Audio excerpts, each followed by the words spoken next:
Hello there, and welcome back to Skyrim.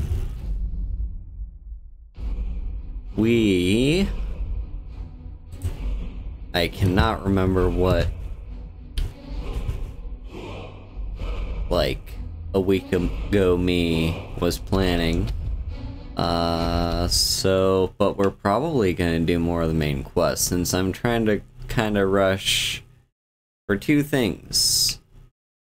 Number one, I'm trying to rush for Dragonrend, because we've got to that point in the game where, well, being an unarmed build, dragons just love to show up every single fucking time, and they just absolutely love to cause chaos for me.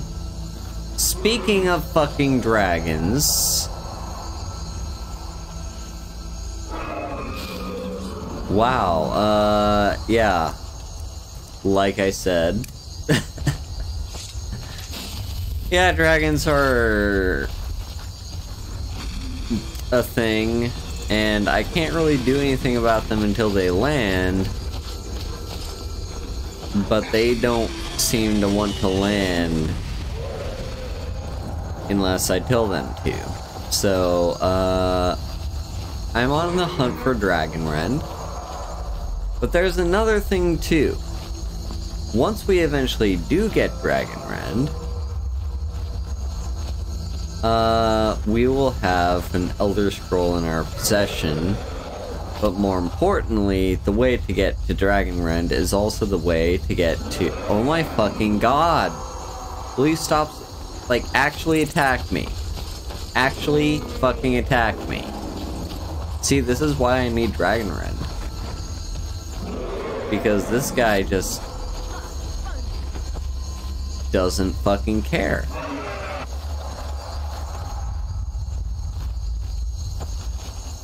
Like, are you aggressive or not? Make up your fucking mind. Hello? I'm right here. It's right. Me, the Dragonborn. I'm ready to be a snack.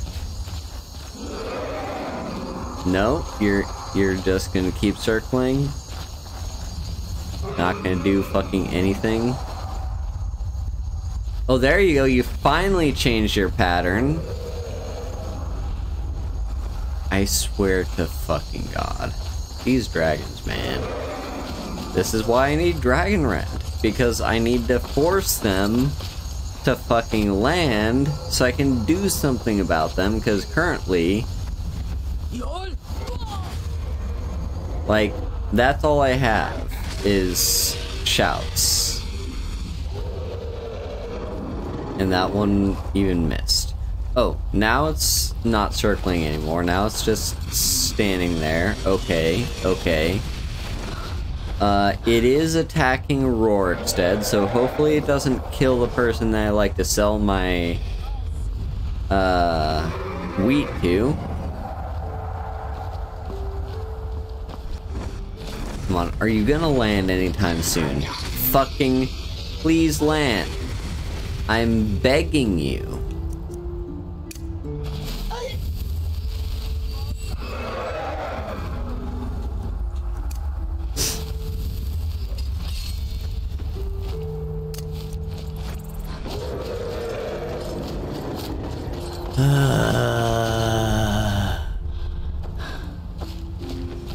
God, this is agony. If only I had Dragonrend. It's not even landing. There we go, I think I finally landed a hit on him with my shout. Oh, now he lands. Okay, come on buddy. Come on, buddy.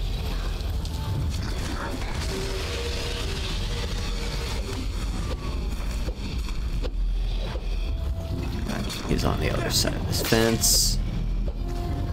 His hitbox is a little weird. Alright.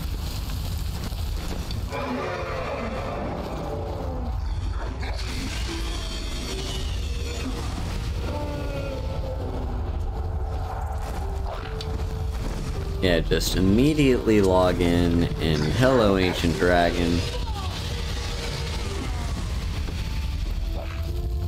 Oh, there goes the guard. I will help myself to your stuff, I guess. Also, that guard was looking to be married. You saw the amulet of Mara. Yeah, you have a tail attack. Shut up.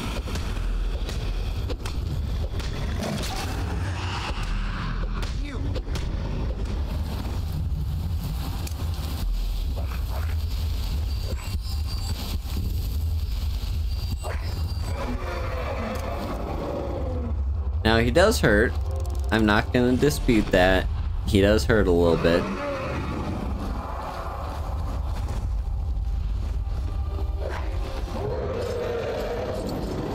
Alright, he's finally landed again. No one get yourselves killed. Please. Oh, fuck. Hopefully no one died there. Ah. I think that's the person that I sell my wheat to.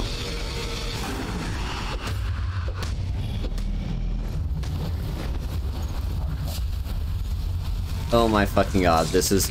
I didn't mean to, I didn't mean to, I didn't mean to, I didn't... Well. Fuck.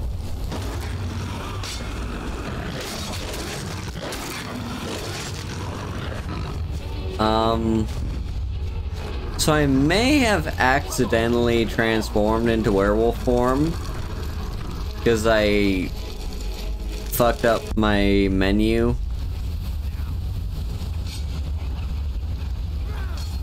I'm on your side. I'm on your side, Rorix. I'm on your side. You don't want to do this. Alright, I got the dragon soul. Let's just run. Let's just run. Okay, I am curious. Where is the person that the dragon just threw?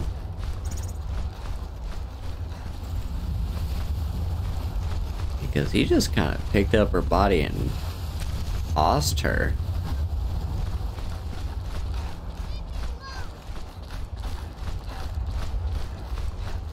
But yeah, I would not be surprised if that would have been...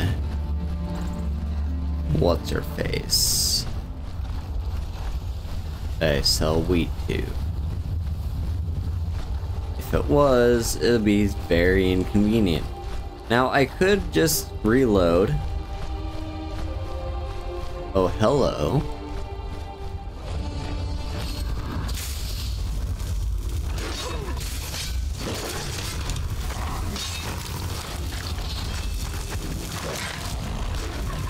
Okay, there we go. I could just reload, but honestly, when did I even last save? Yep, that's what I thought. I didn't. Alright. Well, let's go deal with the dragon. Part 2. And this time, don't accidentally equip beast form.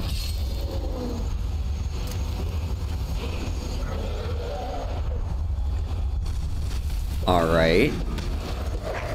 You decided to actually land this time. That's good, that's good.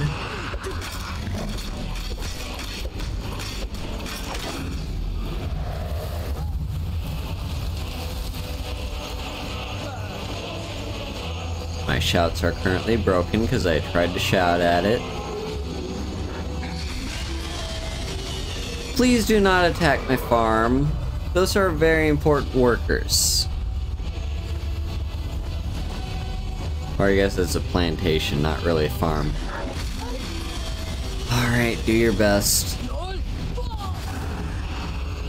I will return.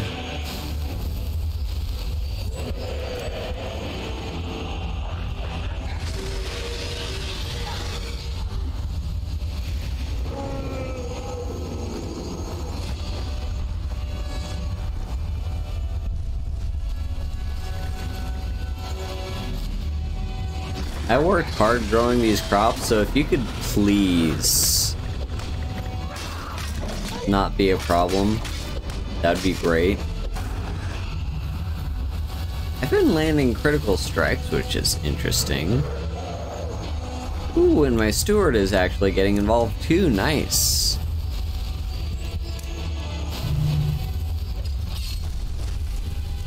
Vanessa's not looking super hot. I mean, she is, but not in that kind of way. Okay, I do have a shout, but I don't want to use it just in case I do any friendly fire.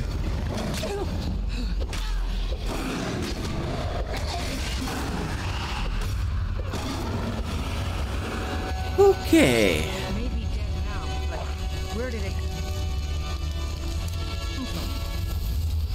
That was a much better time than last time. Really dead?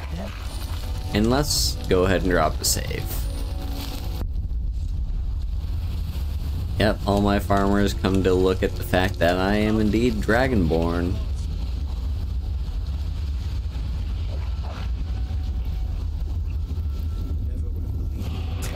Oh! That's why I'm landing critical strikes. It's because I got the Dragon Slayer's blessing. Right, I forgot about that. So cool. Anyway, very convenient that you happen to die in my farm, because that makes me depositing your bones into my collection a lot simpler.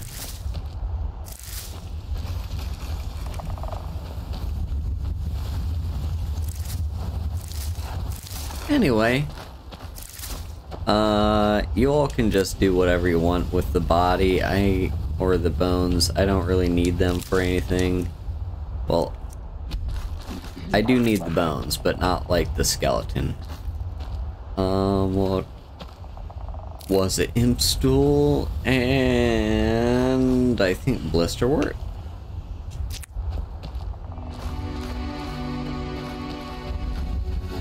Alright, and then let's go ahead and collect. Oh, that we've already got. Blue mountain flowers. Oh, now I'm over encumbered. Dragon bones, I'm just fine with, but a couple of flowers, oh no. Now that is too much for me to carry. Alright, guess I'll deposit the dragon bones very slowly.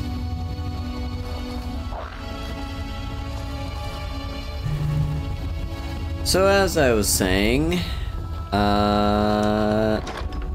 yeah, our plan for today is basically keep doing the main quest, because yeah, there's a bit for me to do in the main quest. I would love to have dragon runs so that I can force dragons to land and not have those issues. You're back. Let's play a game. Okay. What do you want to play?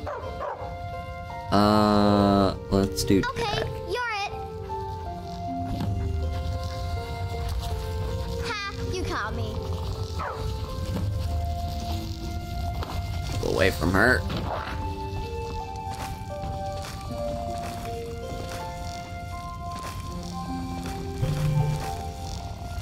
Don't get too far ahead.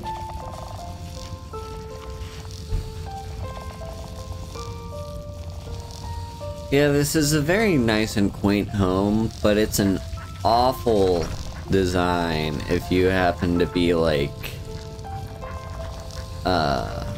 having any sorts of followers at all, especially if one of those followers is like a pet follower. This home is has a terrible layout. But I like its location, and so we're gonna keep it, at least for now.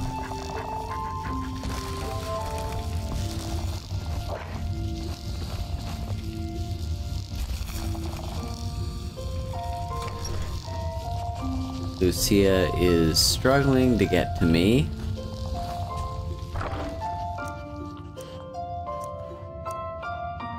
Damn, Lucia really just does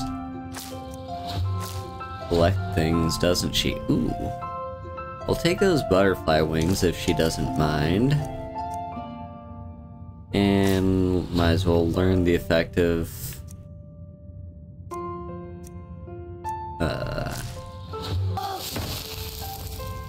the feathers, yep, okay. You doing okay there, Lucia? You having trouble pathfinding your way over to me because of all the fucking dogs in this house? Honestly, mood. Alright, let's take our stuff so we can start crafting potions. Damage health. And then we can get resist magic.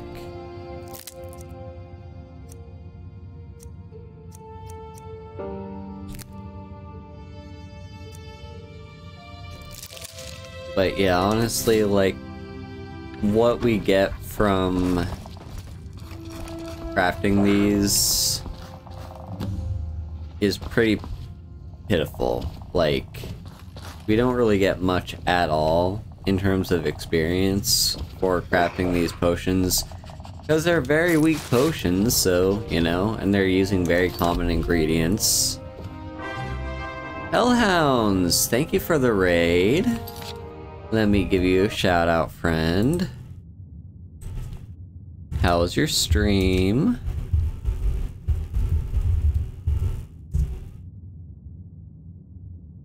You were playing Minecraft. Nice.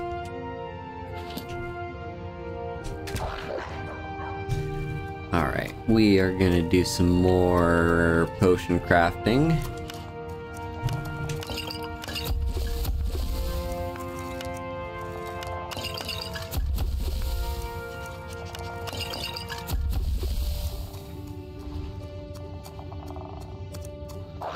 Still don't know why I have all this bone meal, so I might as well do that. Then resist magicka.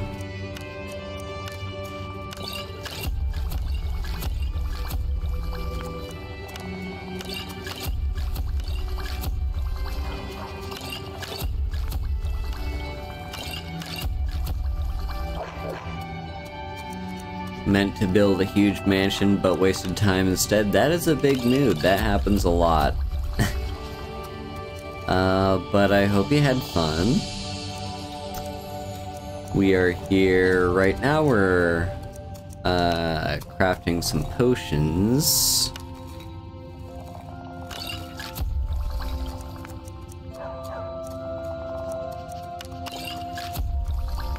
Just to like get a little,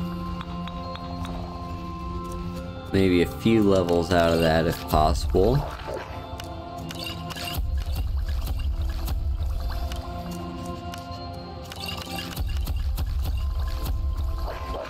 Okay, didn't get a single level yet, but we've still got... Nah, I don't want to use that. Alright. Well, there we have it. We crafted a bunch of potions. They're pretty worthless, but hey. They're there now. My fucking dog is in the way, as he always is. Alright, now we're gonna leave. And... well, first, we're gonna head up the road to sell all of our wheat, because we got a lot of it. And that should be worth a pretty penny. It'll also just be good to get, like...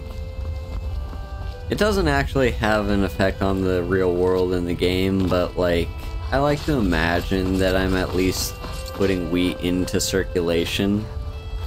So I'm indirectly feeding people. But yeah, let me just talk to you. So nice to have pleasant company. Honest pay for honest work. 360 gold. Not terrible. So, now that's taken care of. We've still got to sell some stuff.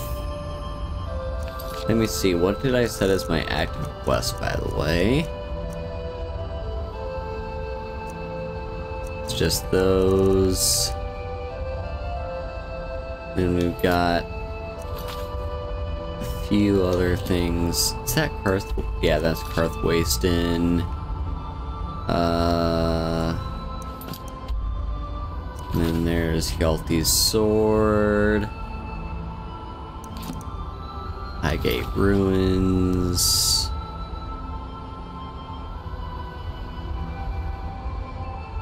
Deal with the rogue wizard. Okay, you know what? Nah, we'll worry about that later. Rogue wizard's all the way down there. I don't want to worry about side questing too much right now. I just want to stick with the main job. And our main job is Elder Knowledge. So learn the location of the Elder Scroll. Now we kind of already did this a little bit out of order.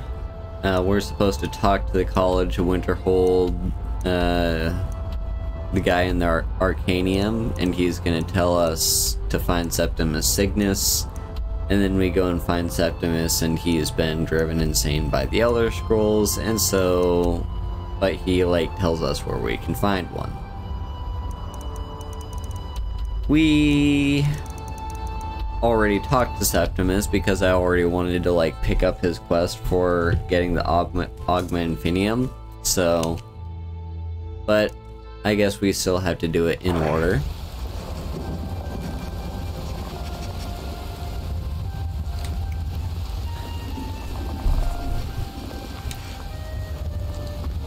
But anyway, first things first, let's go ahead and sell all these potions, because they are going to weigh me down. Because they weigh, like, half a pound each, and I crafted quite a few of them. Let me throw on my selling gear. Amulet of Zenithar. And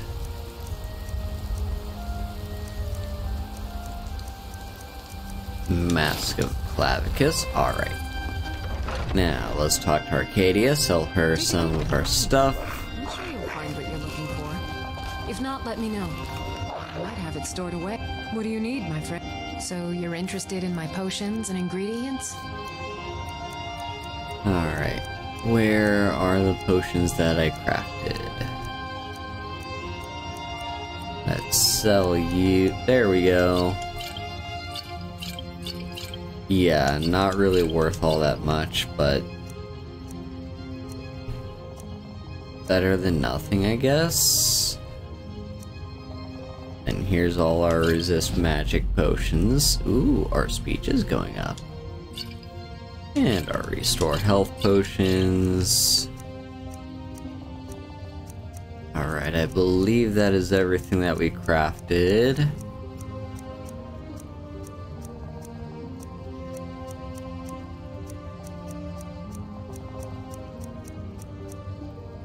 Awesome. Come back anytime if you need a remedy. But yeah, I mean, if anyone happens to know of potions that are either worth more or give... Oh, hello, we got a I've been courier. looking for you. Got something I'm supposed to deliver.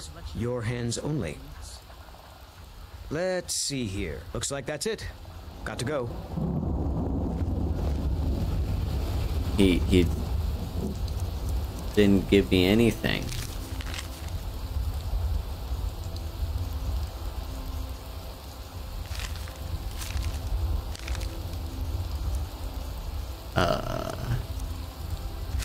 Anonymous letter.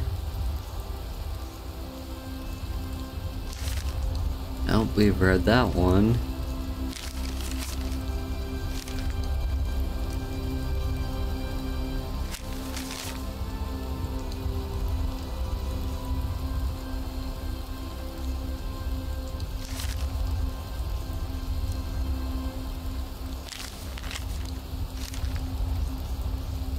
Yeah, I have actually no idea. Driver's notes. I really need to clear out my inventory.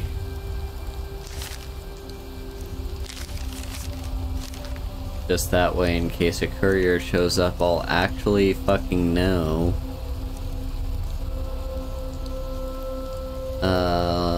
Like...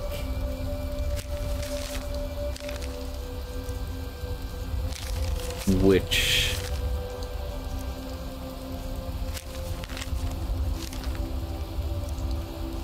letters I got. Here's our invitation.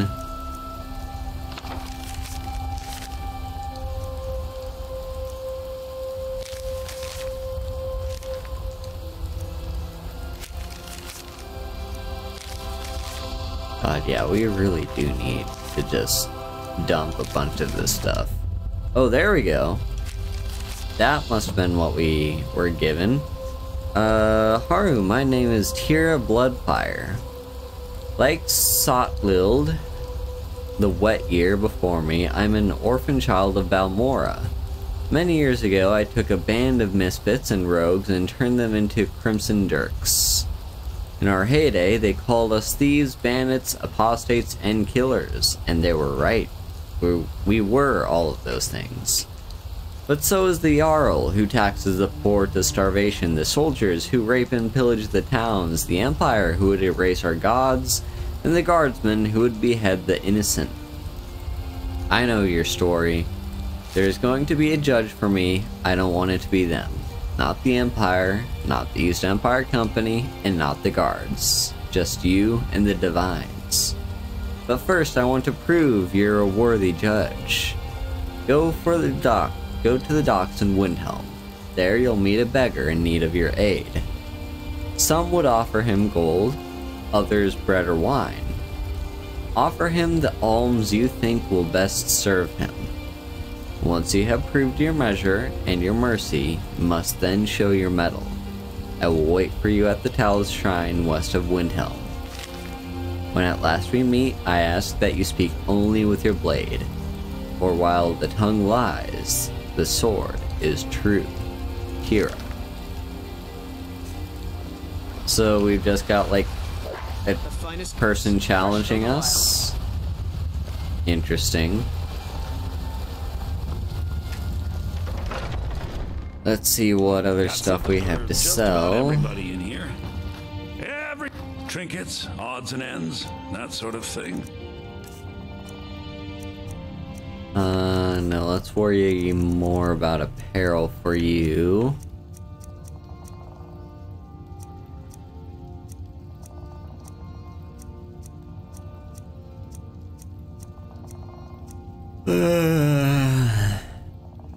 Ring of Mending. I'm pretty sure I've got that, and you know what, I really need to check. This, however, I know for a fact you can have.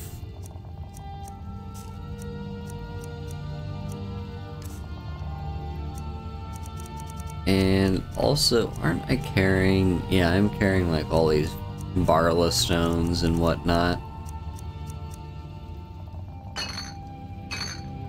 I am not gonna use any of those, so you can have them all.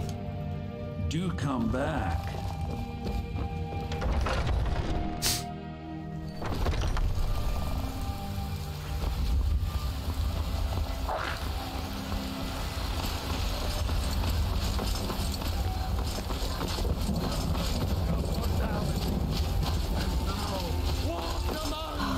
So yeah,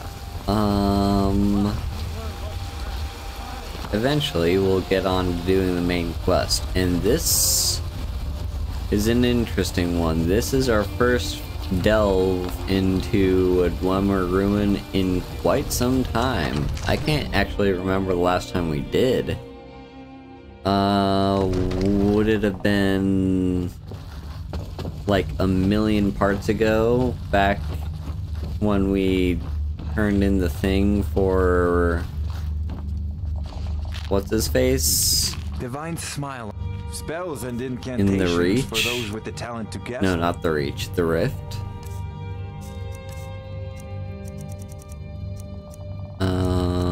Alright, what can I sell you? Right, I want to Remember, check your mind is first. the best weapon you have. First, let's check, double check. Okay, we definitely have the Restore Enchantment. Awesome. Oh, right, the pickaxe. We can dump the pickaxe now that we have a better one. Don't get too far ahead. We've got a silver ring that we can enchant. Let's enchant that with carry weight.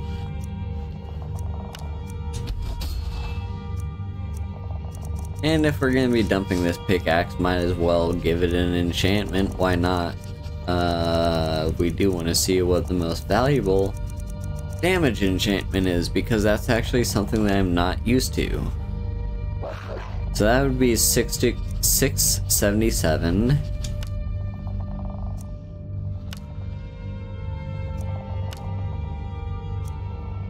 Four, 5, 1, 733 is paralyzed.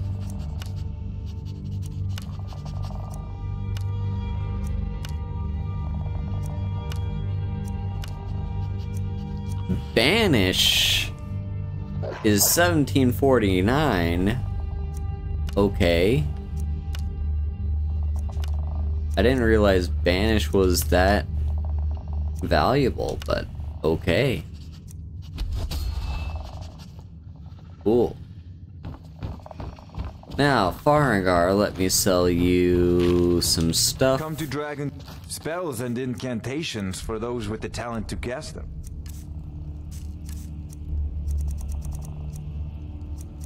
I want to sell you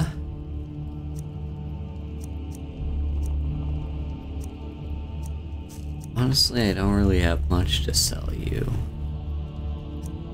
You could buy these.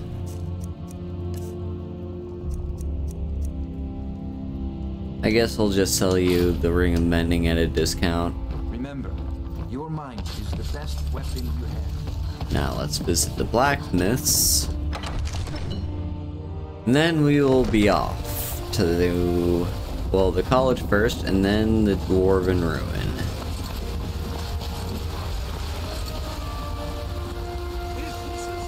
Wait, what's our alteration skill, by the way? Alteration 91. Okay, so we can actually go and talk to what's his face about the alteration, like master level alteration stuff, which is great. So we'll do that. And then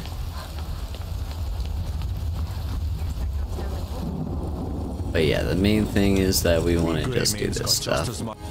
Gods be praised. Alright, sell you basically everything that's weighing me down. Oh, you can barely not afford that pickaxe.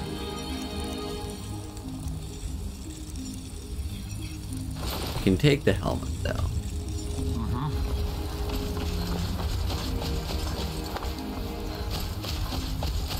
And then all the way over here, talk to Adrienne, sell her our stuff.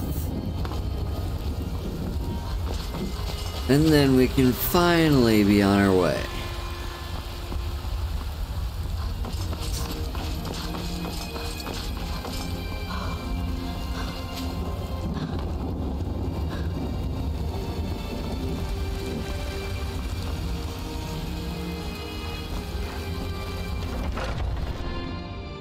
Take a good look around. I'm sure you'll find what you're looking for. If not, let me know. I might have it stored away. You're someone who can... Alright, Blades, let's buy and helmets, sell pretty from much you. anything to suit your needs. Let me sell you. Yep, sell you that pickaxe, and...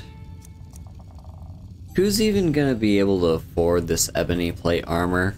Like, seriously, who's gonna have 2,000 gold on them?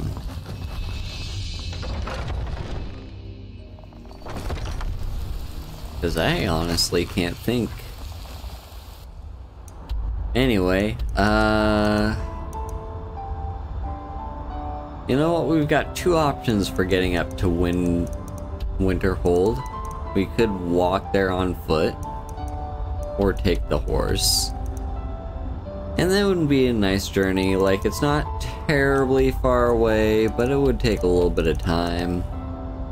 But I think what's more important is for us to just get going, because if we're gonna be diving into the Dwarven Ruin soon, that's what we want to do. That's what we're gonna spend as much of our time on, because then we'll get into Blackreach, and there will be some interesting stuff there. But as we're fast traveling, we might as well do a few other things. So let's talk to you over here in Iverstead, because in Iverstead we have ourselves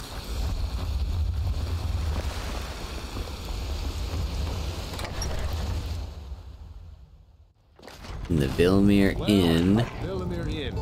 If there's anything I can get you, just let me know. Where is she? Where is... There she is. Pardon me, my lady. Would you care to hear me play my lute? Your name's Speedy, isn't it? No, I'm sorry. You must have me mistaken for someone else. I've never even heard that name before. You have nothing to fear from me. Please, I beg you, don't tell Sibi where I am. He'll kill me. Sibi's been spreading lies about me. You must hear me out. Tell me your side. Sibi and I were to be married. We were supposed to be happy together forever. Then I found that wretched poetry from Svana. When I confronted Sibi about it, he threatened to kill me. I was scared, so I told my brother Wolfur. He went to talk to Sibi for me, and Sibi killed him. My brother wasn't even armed. When I heard what Sibi did, I fled. Now you found me, and you're going to tell him where I am. I could, or I could not.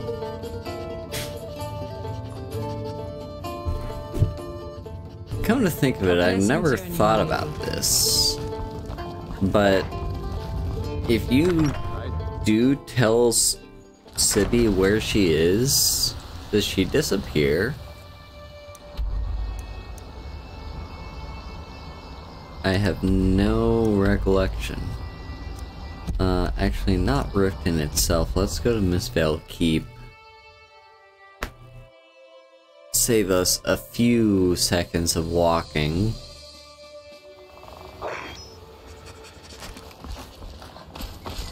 But all we want to do is just head inside.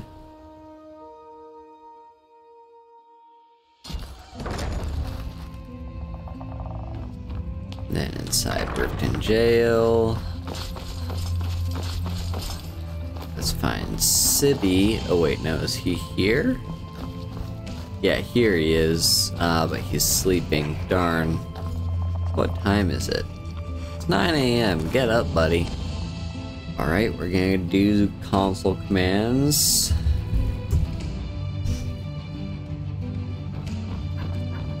Just so we can talk to you. Well, well, aren't you a sight for sore eyes? I've always got time for lovely ladies. I have information about Spitty. Good, good. in the right direction, and I'll do the rest. Thank you for the follow, Vamp Moira. She's made her way east into Morrowind. So, the whore thinks the Blackbriar Reach ends at the border of Skyrim, eh? She'll soon discover her mistake. You've done me a great service, my friend. Allow me to compensate you for the information. This key opens one of my stashes in the basement of the meadery. Help yourself to any of its contents.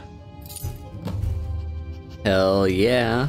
Visit me anytime. I'm not going anywhere soon. So yeah, it's an interesting quest. And now my follower is locked inside there. She'll find her way back.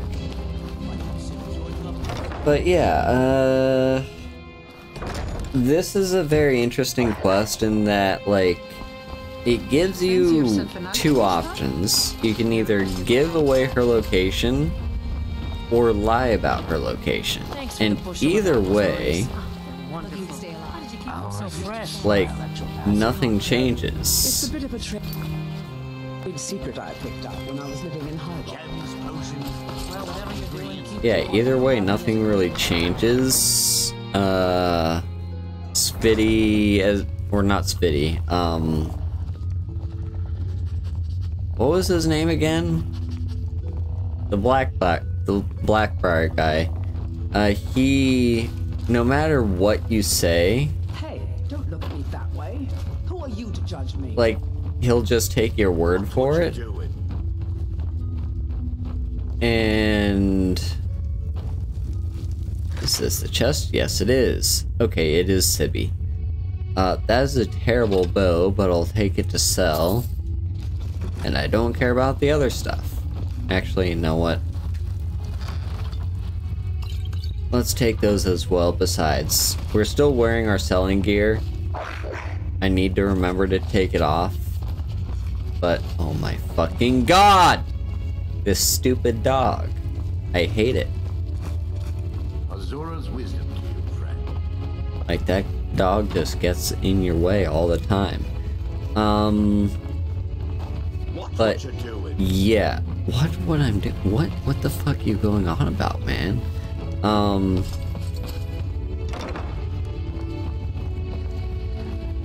Where am I supposed to go? Help, I'm lost and my bone dog has gotten in the way again. Help.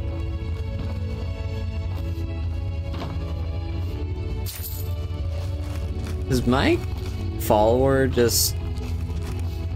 Is she just stuck there now? So what do I have? With Sibby? I hope not.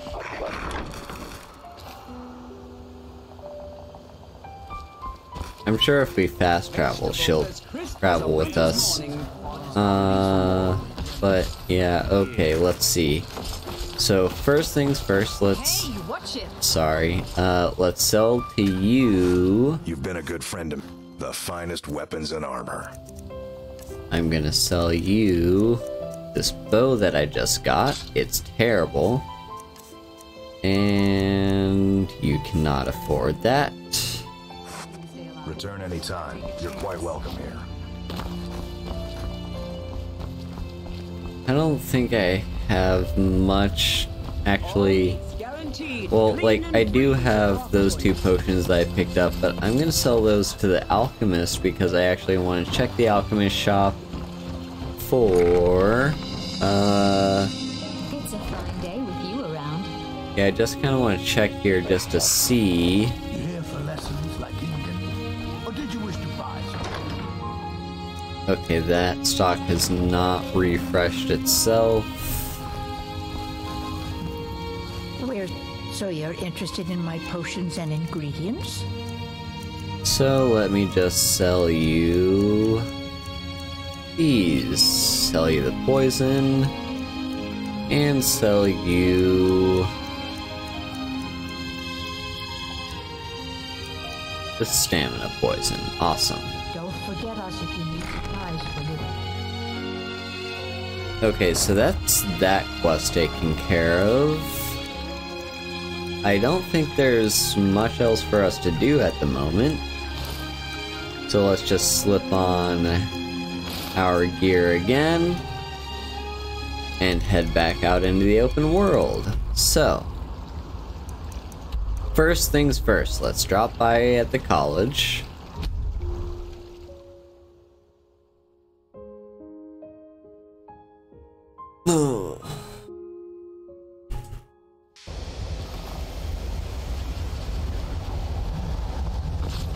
What's our carry capacity at? Okay, we've got about 100 pounds, plus however much our dog can carry. And we seriously have, haven't we? We've locked our follower inside with Civvy. That's not great. Okay. I know I can talk to you. They say knowledge is its own reward. But what I would like, since you already have the quest marker, I would rather find what's his face? Tolfdir? I think it's Tolfdir. That's the alteration guy, because he can give us the alteration quest. That's Phineas, he's the conjuration guy. Has anyone seen Tolfdir around? Where's Tolfdir?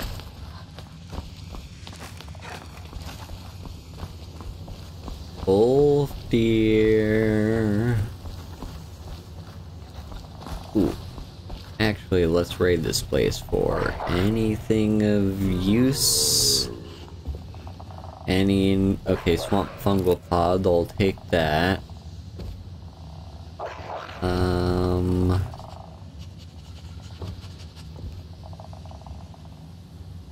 Let's see, Blue Mountain flowers, might as well take those. And they're pretty plentiful, but might as well. Then there's Nern root. Get out of here before I call the guards. Restoration is a perfectly valid school of magic, and don't let anyone tell you otherwise. I'm a fucking student. What are you talking about calling guards? Alright, you need to leave. I don't need to leave. I'm literally a student here. You need to leave. No. I'm a student.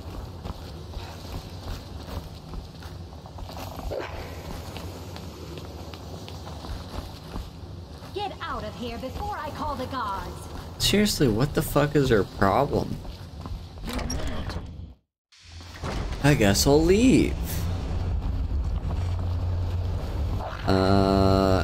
Still no clue where Tolfdir is. He's probably inside the Hall of Attainment, or Hall of the Elements. Hall of Attainment is where the students live. Nope, that's on Kano. Has anyone seen Tolfdir?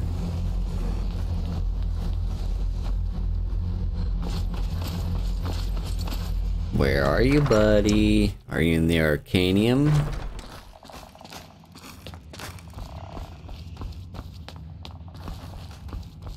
Tolfdir.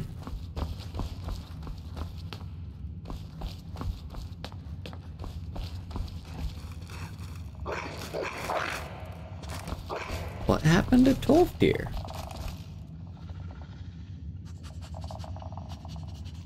Ooh. We've got a few things here. Hang on. First, spell tome for telekinesis arrows.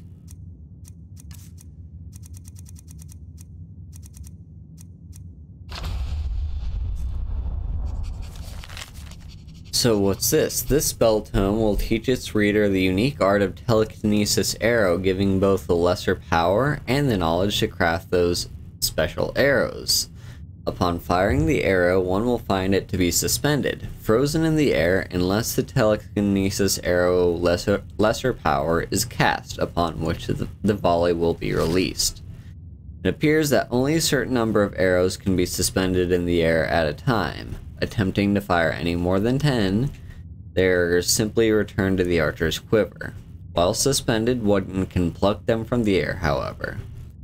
Upon making contact, these arrows lose their magical power and cannot be retrieved.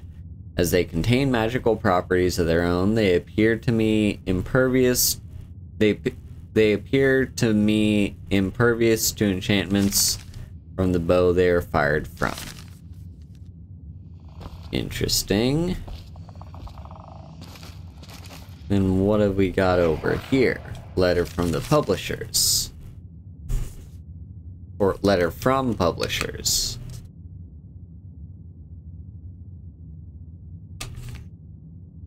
So this is a thing that's not added by anniversary edition content. This is just like straight up a thing that's in the base game. Okay, so dear Urag Groshub, thank you for sending us the manuscript of Tempting the Daedra. Regretfully, we must postpone its publication for an indefinite period of time. While we cannot say that we do not appreciate authors treating their subject matter with a certain lewdness, the unusual approach to the story of Martin Septim and the Oblivion Crisis is likely to raise one too many eyebrows for various reasons. Considering the current situation in the world, we do not find it possible to print the book at this time. Best regards, unofficial publishing offices of the Naughty Mages. Interesting. And a journal. This one is added with a quest. So, Journal of Soran Harkson, Wildlife Scholar. In my duty to document all living creatures in Skyrim, the long-lost unicorn has never been far from my mind. It is said that long ago, the very last of its kind was sacrificed to Hircine. However, rumors of sightings in Tamriel have surfaced in recent times. Indeed, while these claims echo mostly from taverns in the late hours, one can wonder at the validity of such claims. I've chronicled the habits of mud crabs and rabbits long enough. This old man is quite ready for something a little more interesting. I have spoken with several hunters who swear by the divines that they have seen a unicorn during their travels. All have tried to approach it for a closer look or to take it as a prize, but it has evaded them all. I continue my research with skepticism. If this is indeed true, how could this be? Was the last unicorn not truly the last, or is some other force at work? While studying the mating habits of salmon is certain enlightening, I have become quite obsessed with my pursuit of the elusive unicorn. I spoke with a holster who said that during one of his horse taming expeditions, he too saw something that closely resembled the fabled unicorn, though he was unsure. He is a man of great integrity, so I took his word in good faith. I decided to speak with Tolfdir at the College of Winterhold. Being a wise man with deep knowledge of such things, I hoped he might have some insight. I was correct in my assumption. According to Tolfdir, the Sigic Order have appeared from time to time throughout history to assist with the situations they believe are extremely important. While he cannot personally say for certain, he believes they may have intervened after the last unicorn was sacrificed, transporting another through time in order to set right what they believe was a wrongdoing. I am more motivated than ever to see this creature with my own two eyes. The last sighting of the unicorn was rumored to be in a dense forest area near Riften.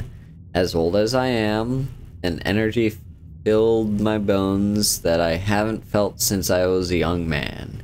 I hiked up the ridge of the mountains there and set up a very small camp. I was cautious not to set any fires or make much noise lest I scare it away. After waiting 2 nights through this morning's early fog, I finally saw the majestic creature for the first time. I still cannot believe my own 2 eyes. It lingered long enough for me to see it clearly, its brilliant coat and distinct horns shimmering in the morning light. I watched its movements for nearly 30 minutes, enough time to draw a rough depiction for my library.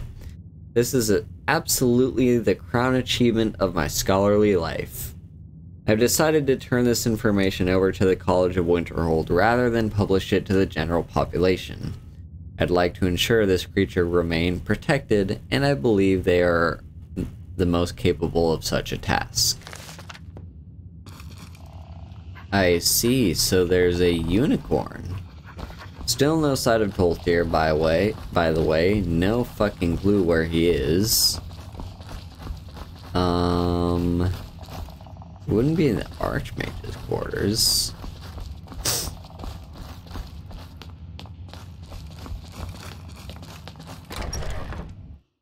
Like, would he?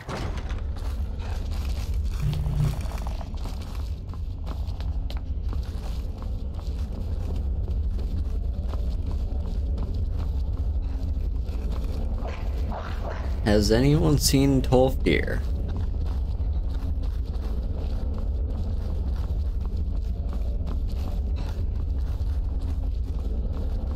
Like, Tolthir is kind of one of the most important characters in the entire game. Or in the entire college, I mean. So I'd kind of like to really know where he is. Why can't I wait here? What's wrong? Something very strange is happening. Okay, I can at least wait outside. Let's wait until morning.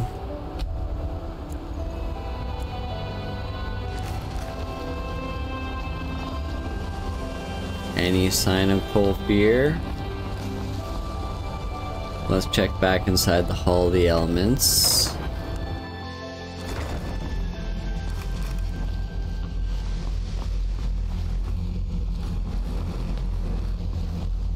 Here's on Kano again, pondering his orb. I have many important things on my mind. Your concerns are not among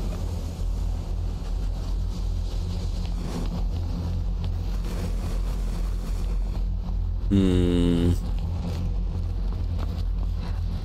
Seriously, where's Tolthir?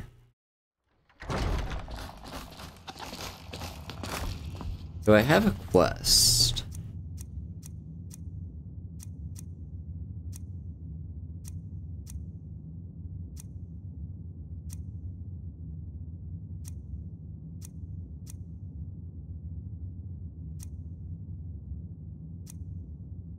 Shadowfoot Sanctum.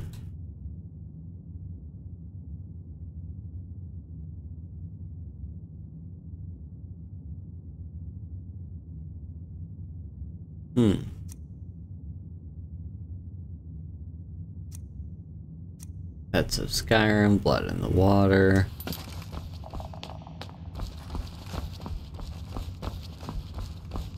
Yeah, I don't know where Tolthir's got himself off to. That's Colette. I don't want to see you treating any of these books poorly. Are we clear?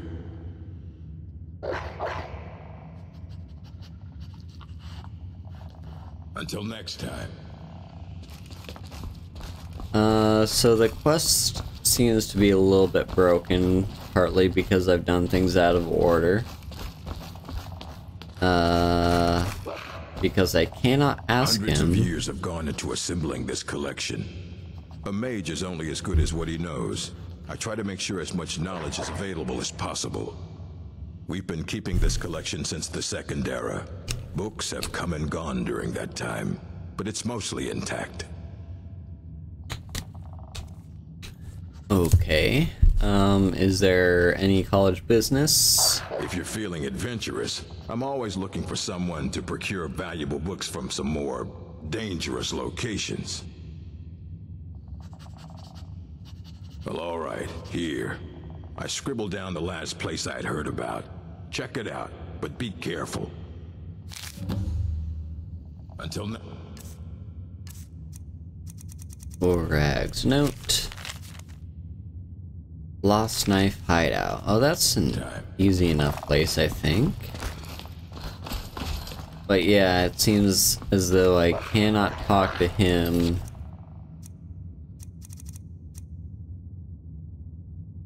Which is unfortunate. What I can do is find the... No, that's not it. That's Mazulf. Yeah, that's the College Winterhold questline.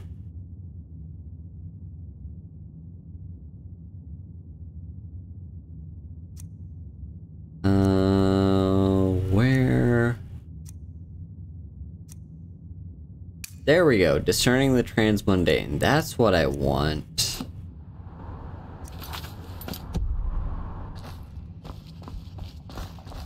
Okay.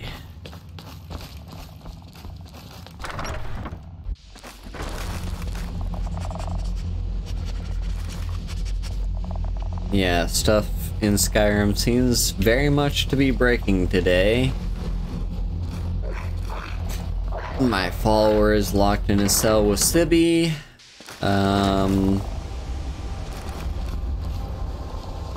Tolfir has disappeared. I am unable to talk to Urag, asking him where I can find an Elder Scroll.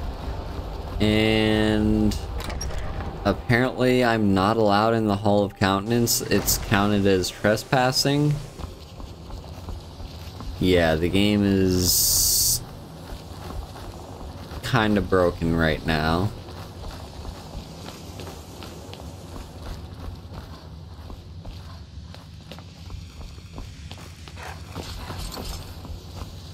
Seriously, Tolfir. Oh, I heard munching. Nope, that's Phineas.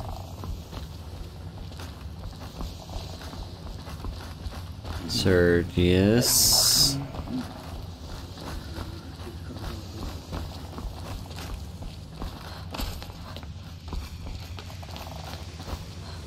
Tolfir. Seriously, where could he be? Does he sometimes hang out in the hall of the in the Hall of Attainment? That's just one of the college guards. I guess we can check. He might be in here.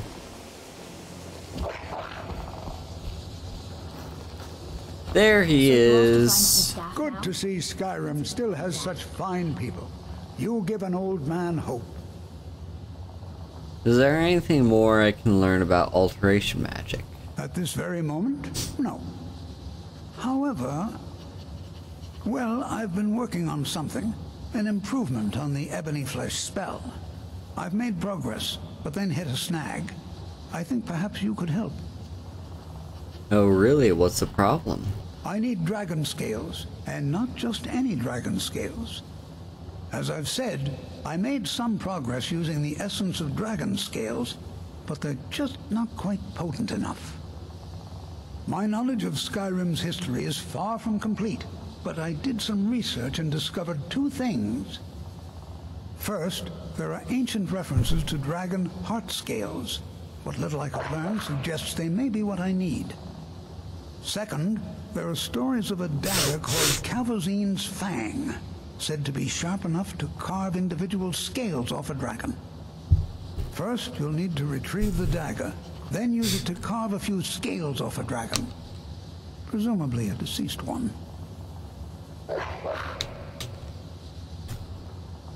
I'll return shortly with the dragon scales. That would be wonderful. I'll be sure and have everything ready. This is exciting, isn't it?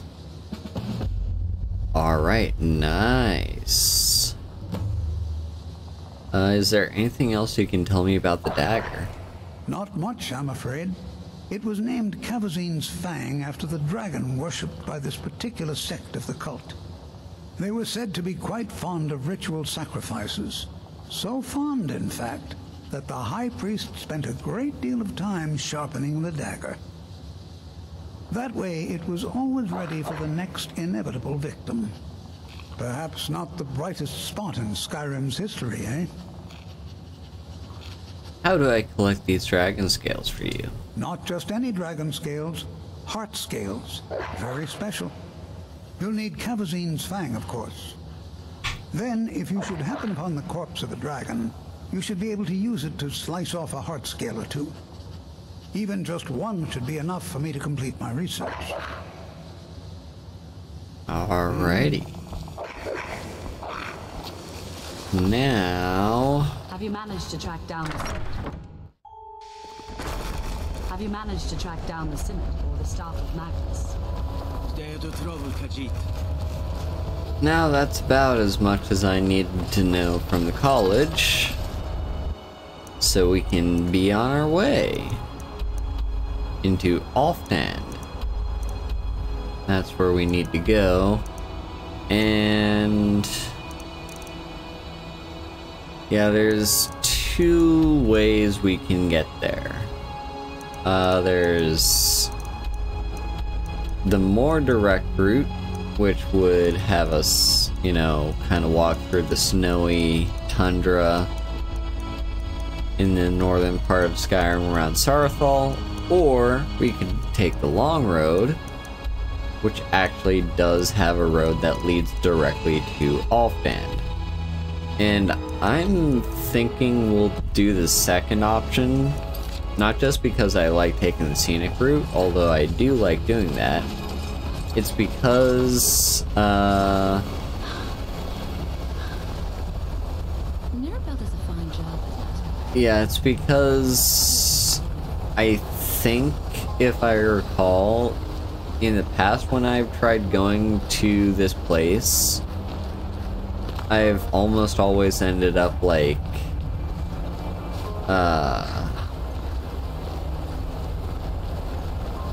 basically it's best not to take the direct route and instead take the route that actually leads to the road, because if you take the direct route, you'll have to like do a bit of mountain climbing to actually make your way to where the game wants you to be. Although it's one of those unfortunate situations where it'd be great for the game to actually have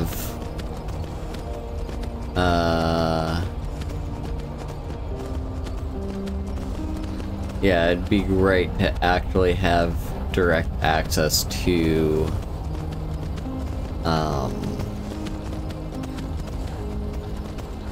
stuff. I don't know, I lost my train of thought.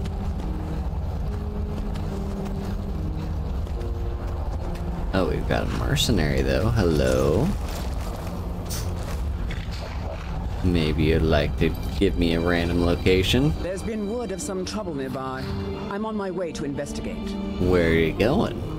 I probably shouldn't tell everyone who asks. This is important business, you know. I could save you trouble. If you really want to do my job for me, here, I'll mark the location on your map. Just make sure to take care of whatever's going on there. It's my name on the line.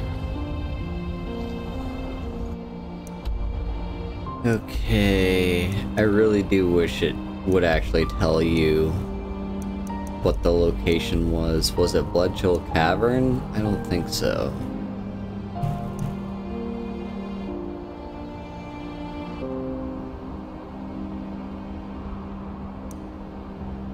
Yeah, I'm seriously...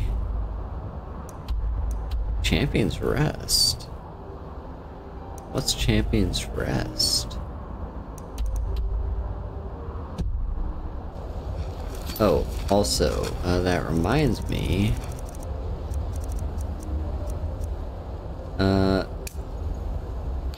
Creature of Legend. I'll definitely be doing that. Not that I don't like lightning, Lightning's a great horse. Has served me well, and I spent like a couple hours trying to find him in the first place. But having a unicorn, yeah, I'm kind of down for that. I wouldn't mind having a unicorn follower.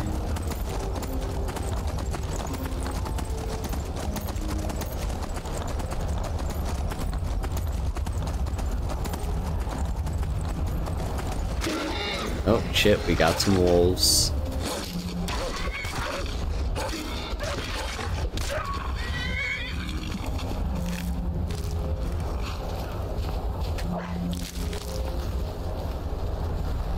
Oh, there's maybe one more? Oh no, that's an ice wraith. Yeah, ice wraiths do not like fire breath.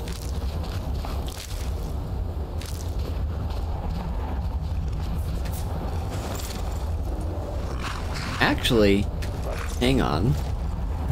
Fortify heavy armor. Now, I don't know exactly how much fortify heavy armor is worth.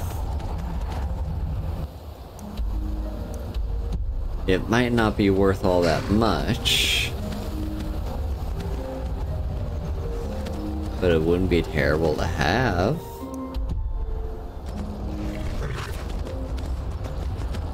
Not to use, I mean, to like sell for potion crafting, because yeah, my current problem is, oh there we go, we finally discovered Stillborn Cave.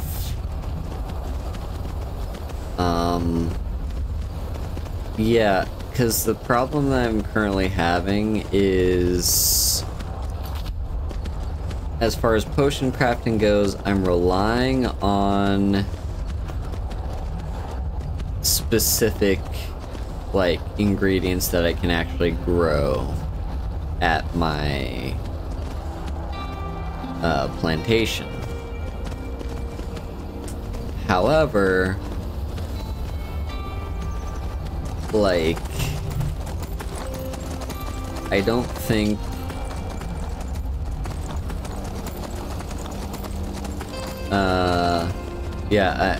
like, right now I don't really have any great potions for crafting, because they're terrible at selling, and they're terrible at improving my actual alchemy skill. And that's the main reason why I'm doing the alchemy in the first place, is because I need another skill to be leveling up so that I can actually gain a little bit of experience from it. Hang on, have we already cleared this place?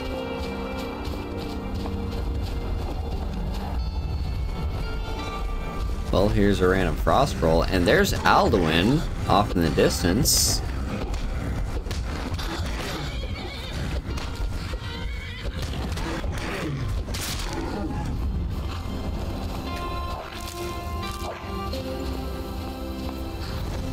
Yep, that's Alduin. Looks like he's about to resurrect another dragon. So yeah, I've definitely already cleared this place, but respawn some of the loot, so I will help myself.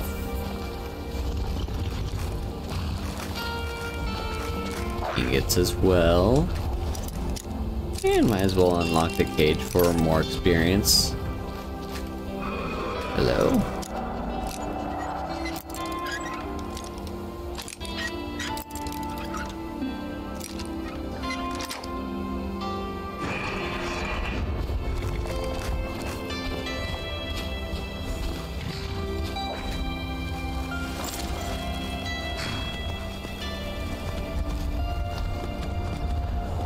Alright. But yeah, as much as I would like to investigate what Alduin's doing, we have a Dwemer ruin to make our way to.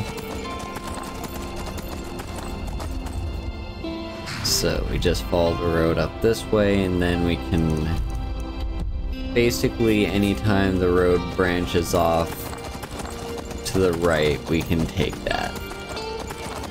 Oh, here's another frost roll.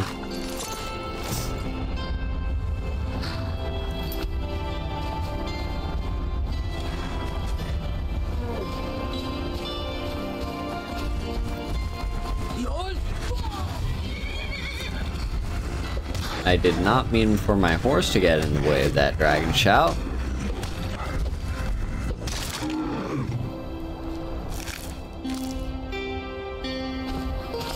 You doing okay there, buddy?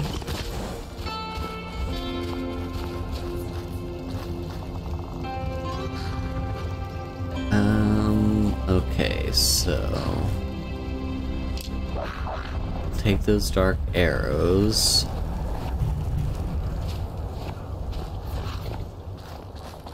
Random ore.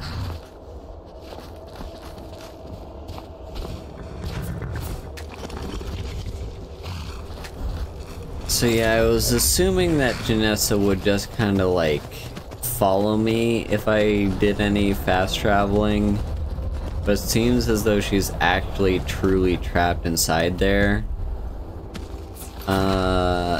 So if we ever want to get her out, we might have to use console commands.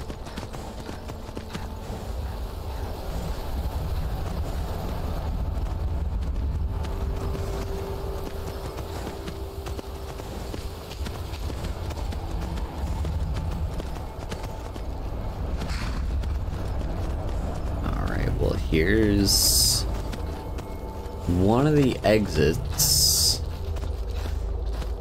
of the ruin.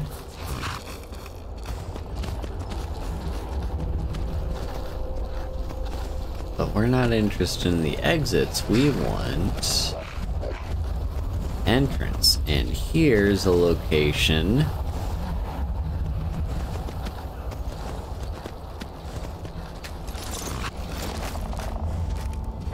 this might be worth investigating on foot.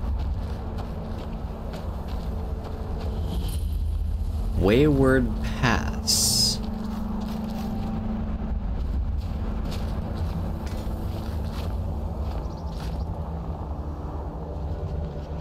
Well, it's got a shrine to Arche.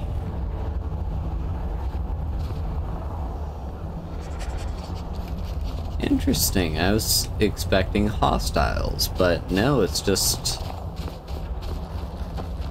a pass, as the name suggests.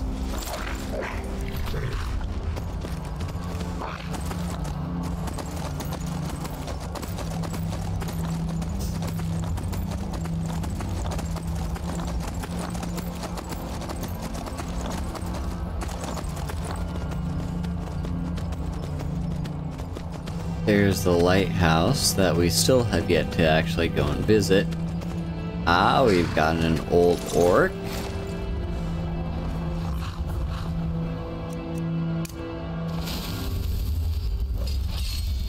I am waiting for a good death. Yes, were I to simply lay down. Are you sure about this? We shall see.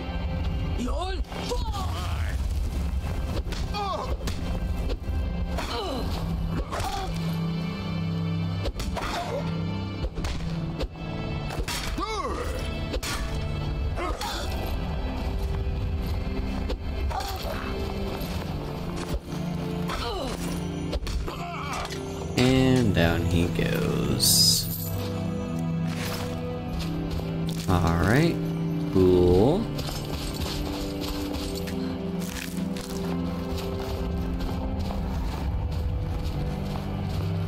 Alright, I think we can just kind of leave our horse now because we've made it to Alftand. A Dwemer ruin that's far, far to the north. It's buried in a lot of sand. Or not sand, snow. It's buried in a lot of snow. There's actually a few ways to get there. So interesting. Alright, so Expedition Manifest.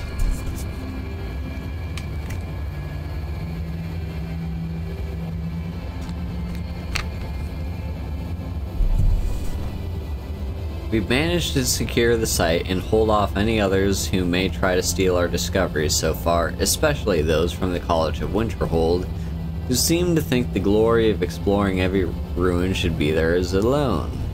The crew for our expedition is as follows: Sola Trebatius, myself, expedition leader. Umana, my constant companion and bodyguard. Valley, a mage not associated with Winterhold, took some time to find. Indrast, a fellow explorer of some local renown. Yag, a great brute of a woman hired to keep the rest of the labor in check. Jajar and Jazar, two Khajiit brothers hired as labor. Need a couple more laborers. Getting through the ice is proved difficult. We've set up shelter and scouted the area. The small ruins on the lower plateau of the glacier don't seem connected to the main structure, and we haven't managed to find a way into the tower parapet we've found here. Yag mentioned spotting a fissure in the glacial wall that may lead into the ruins, so we are going to try to find a way to get down there with some gear. Looks like a storm is coming. Alright.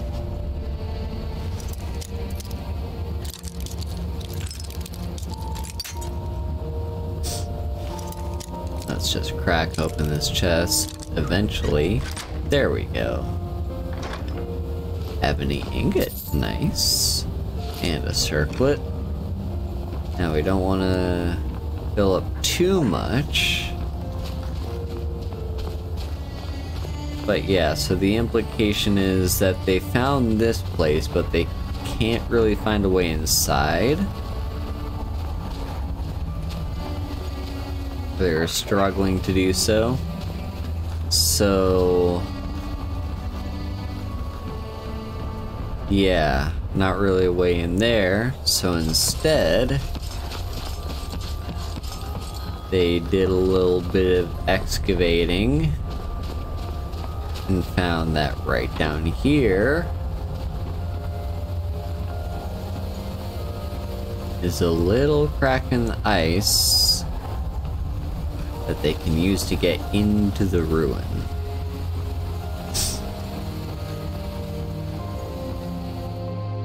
And let's explore Alfdand.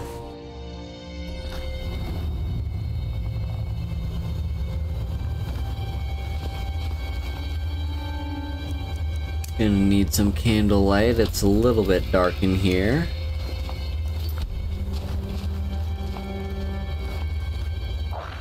Dwarven metal ingot. I'm gonna leave that for now. I'll take all your wheat though. That's some good selling. Sola's journal. We tried to get through Glacier at the top, but we couldn't find any way into the tower parapet. Yag spotted in the glacial wall a construction of a catwalk was finished just in time for a storm to hit. At first we thought to wait it out, but it has only gotten worse. A shift in the glacier took out several of the new laborers. I ordered everyone to quickly move as much of the supplies as we could into the fissure, and we managed to get most of it. One of the hands decided he wasn't going to listen and tried to make it out through the storm, but got blown off the catwalk by the wind. Looks like we are well and truly stuck in here.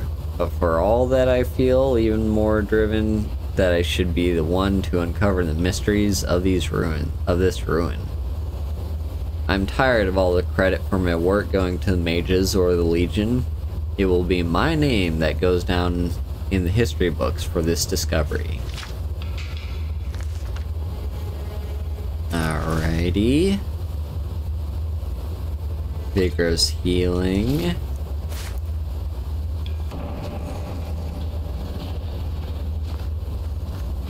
So, we have ourselves, well, right now not much, but something went down here.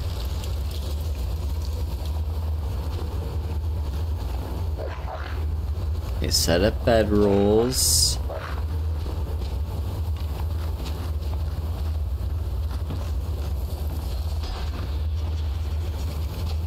But there's a lot of blood. They did have a loot for entertainment.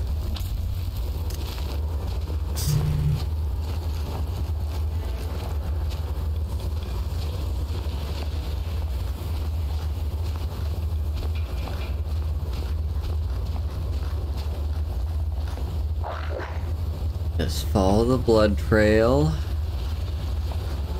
And over here. What is it? I know you were trying to keep it for yourself, Cesar. You always try to keep it for yourself. What's going on there? Shut up! Shut up! Don't lie to me, Cesar. You're kidding. Always try to So one of the Khajiits has a skooma addiction. And it may have led to some issues.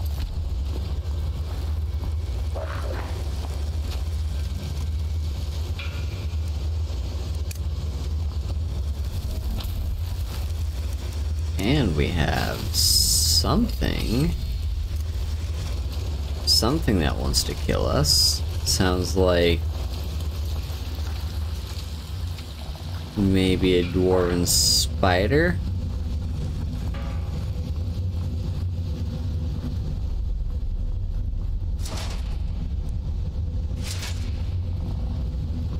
Also, do keep an eye out for gears, because I know for a fact.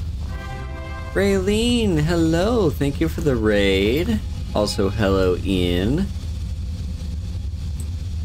Let me give you a shout out.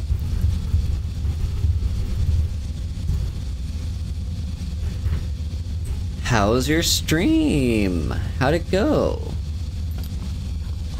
It's good to see you. Hellos.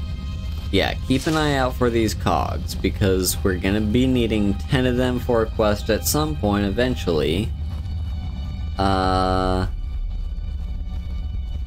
Finished all the base game stuff for Bloodborne. Nice. Yeah, we're gonna be needing 10 Dwemer cogs eventually. Ooh, hang on. Dwarven oil, what does that do? Weakness to magicka. Gotcha. They weigh a fuck ton,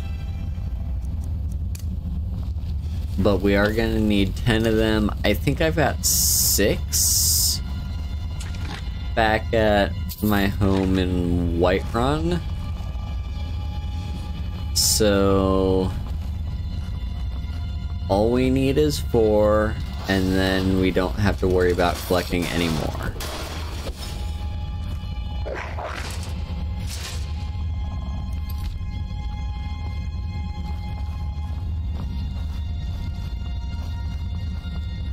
Alrighty.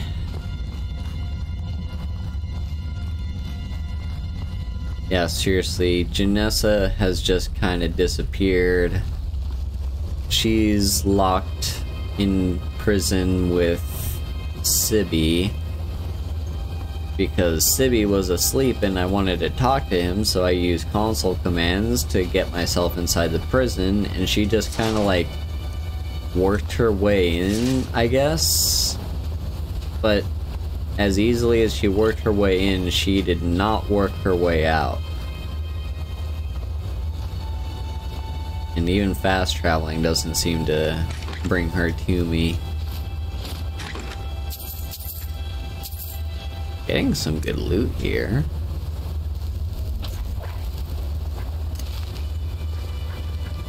Coin purse. Alright, Bone Dog. Bone Wolf. Get out of the fucking way. Get out of the fucking way. Get out of the fucking way. Get out of the fucking way. There we go. Okay, so... got another spider worker.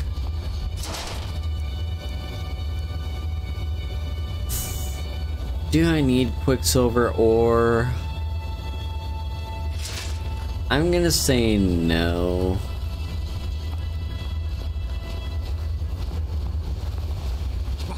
Who is this, brother? Another of the smooth skins looking for food? Bet this one wasn't trapped with us. Alright, and here we've got Jadar. Should have come here. Hang on, no. There we go. One of the last surviving members of the expedition. Hello, 5th Courier.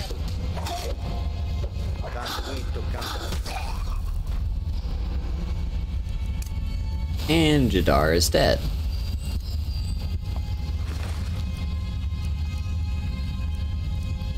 So, yeah, didn't have much good stuff on him.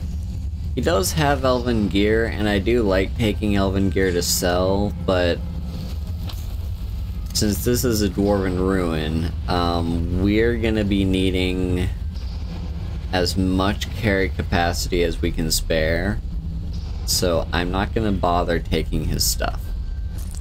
Here's Jazara's pack. Ooh, got some stuff and empty skooma bottles. So Jazar, we got attacked by Jadar. Jazar is this guy right here, his brother. And let's read his journal.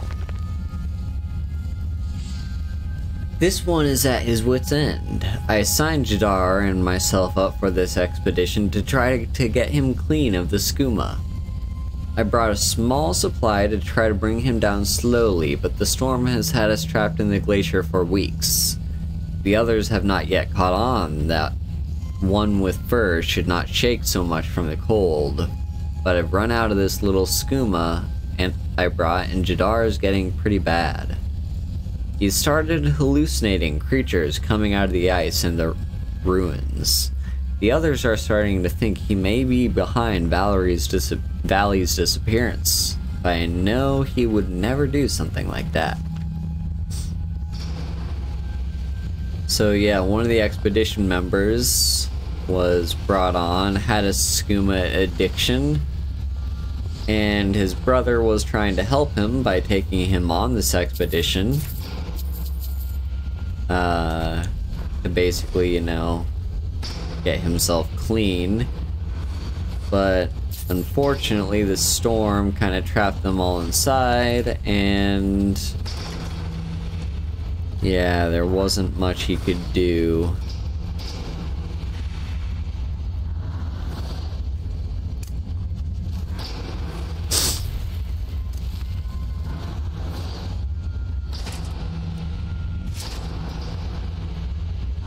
Alright, let's see here. Another journal. It's been about a week since Valley went missing, and now Endrast is gone too. We found blood leading over to the barred-off doorway, but Sola seems to think that they found a way through that, and that they are trying to cut him out of the discovery. He keeps saying that we need to press on. We've managed to break through into another section of the ruins, an animonculary, where the dwarves would produce their automatons. We learned the hard way that the metal creatures are still alive in there, and it hasn't improved Yag's mood at all. She holds that the Khajiit brothers aren't involved with the disappearance and has been keeping a hard eye on Sola. The rations have all but run out, and we're going to have to decide soon whether to brave the storm or try to push further into the ruins. I don't know if the echoes of screams I've heard in my sleep are those of our own missing comrades, or my own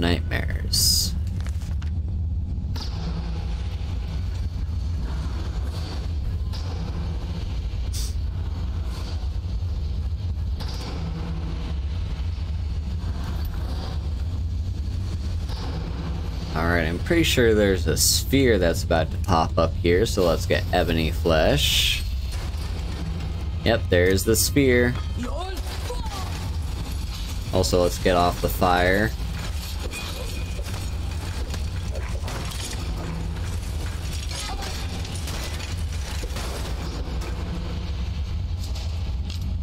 Yeah, spheres are pretty tough.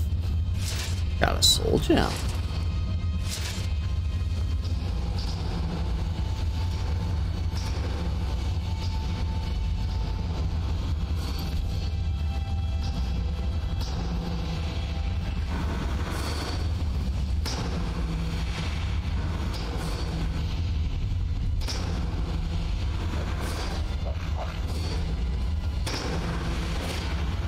Does this help me at all?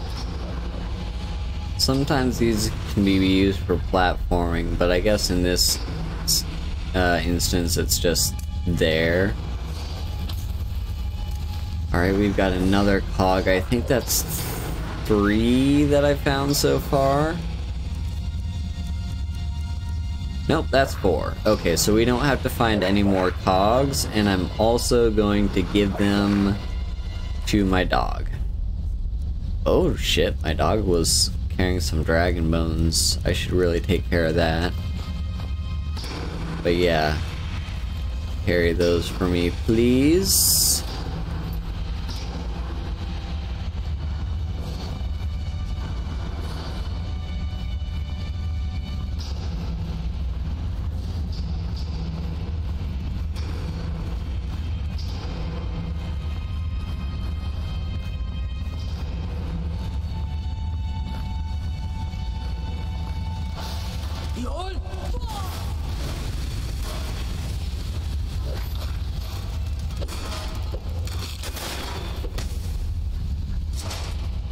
It's good to be doing a dwarven ruin at a higher level, because when you do these at like low levels, they're so tough. They're like death traps.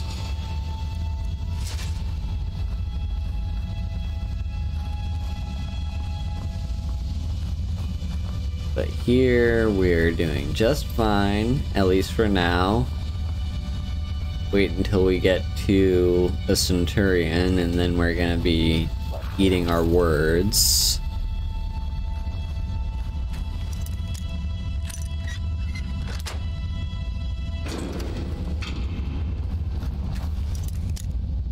Alright, let's do some lock picking.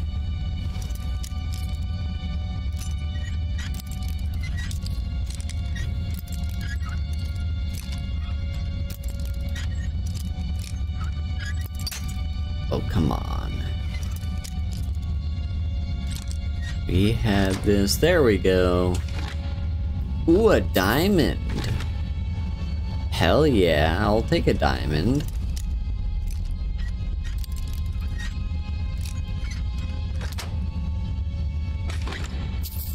And 1 gold. The apprentice chest had a diamond, and the depth chest had a single piece of gold. Great. Alright, let's keep pushing forwards.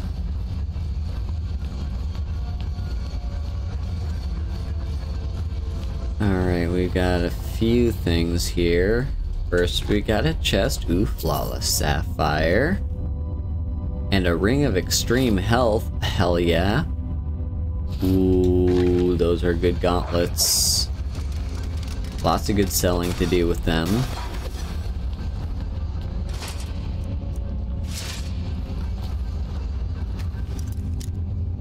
And another adept chest. This might give us a level up in our skill. Yes, it did. Amulet of Akatosh. How many of those do I have? Alright, that is now 3 amulets of Akatosh.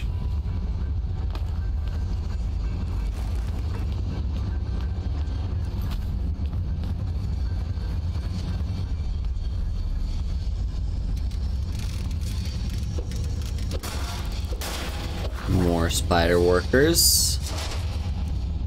Ooh, ebony ore. I'll definitely be taking that.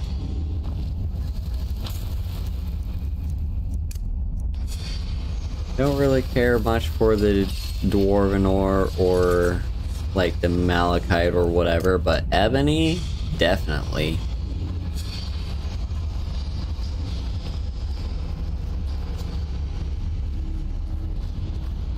Ultimate healing, more good stuff.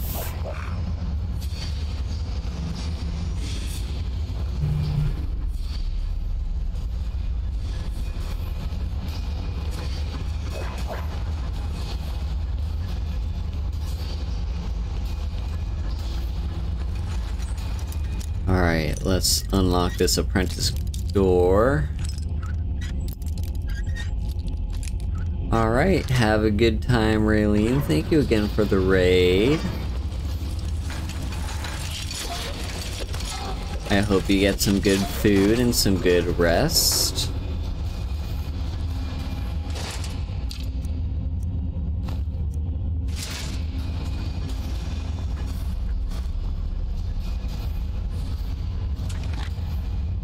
Alrighty, what have we got? Circlet of Alteration. Nice. I wonder if we're gonna get a level up out of this place.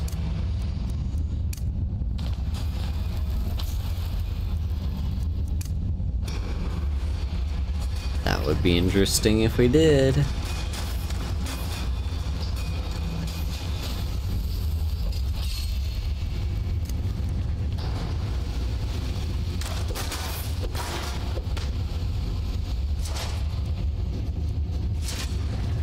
Alright, nothing great.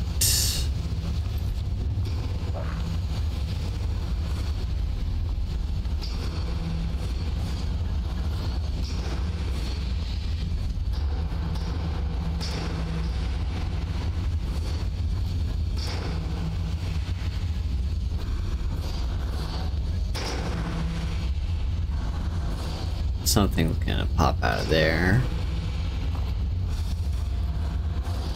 Well, something's gonna pop out of here. Ooh, common soul gem. Anything to boost enchanting.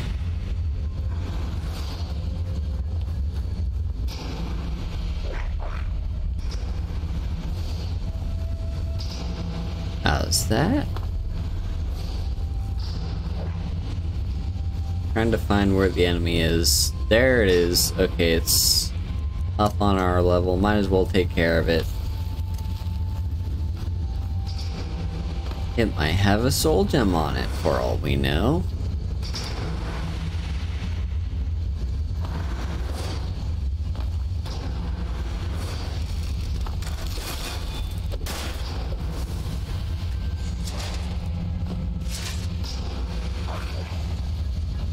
And if anything, us taking damage just boosts our armor skill.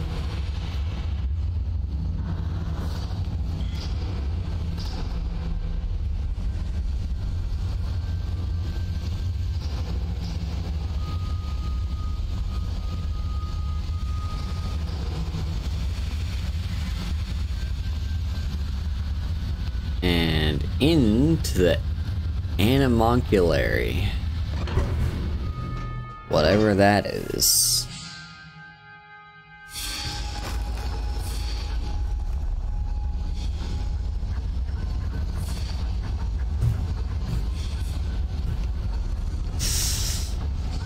Alright. Let's recast Candlelight. Let's see what there is to see around here. We got a chest. More good stuff. Sure, I'll take that to sell. But yeah, the deeper into the ruin we get, the more Falmer stuff we're gonna see, and here's our first indication of some.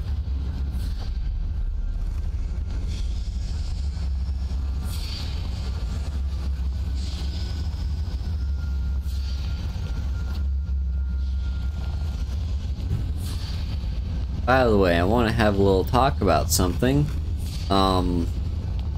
So I've talked about the Dwemer in the past. They were a very interesting group. Basically,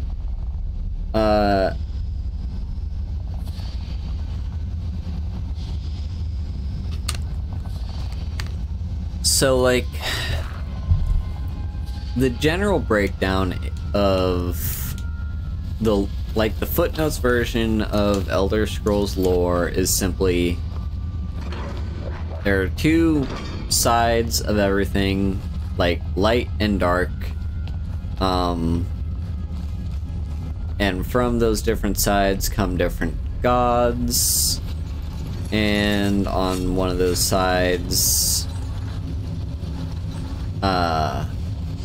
we have humans, and on the other side we've got elves, and elves come from the supposed good side. That is the side that, you know, are the, not all of them are, the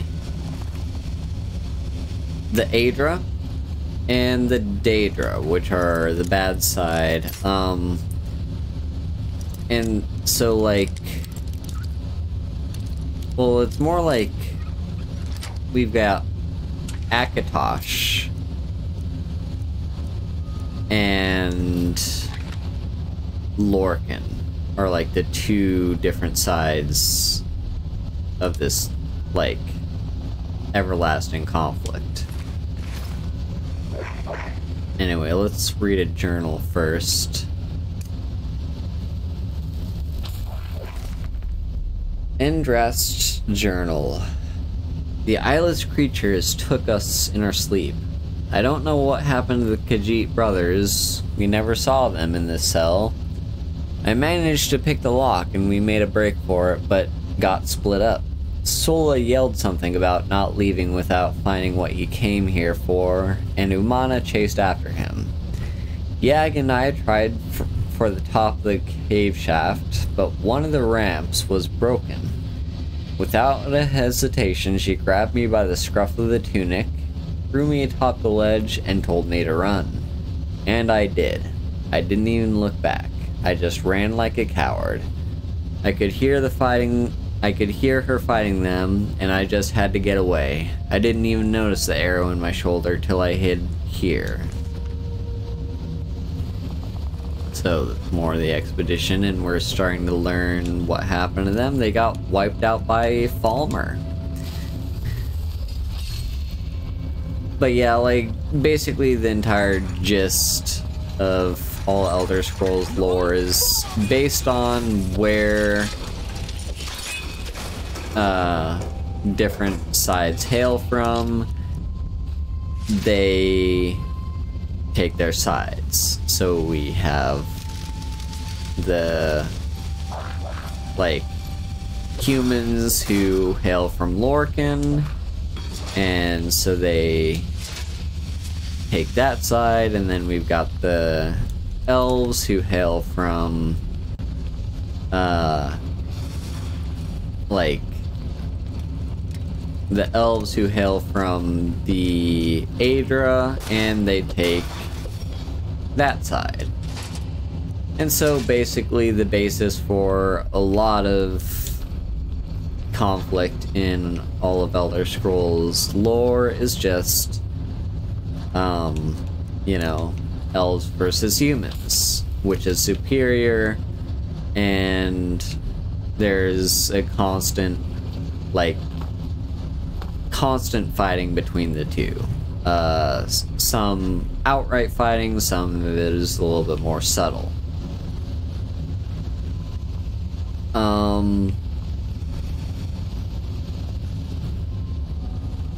On top of that, we also have, so yeah, that's the, like, footnotes version of all Elder Scrolls lore.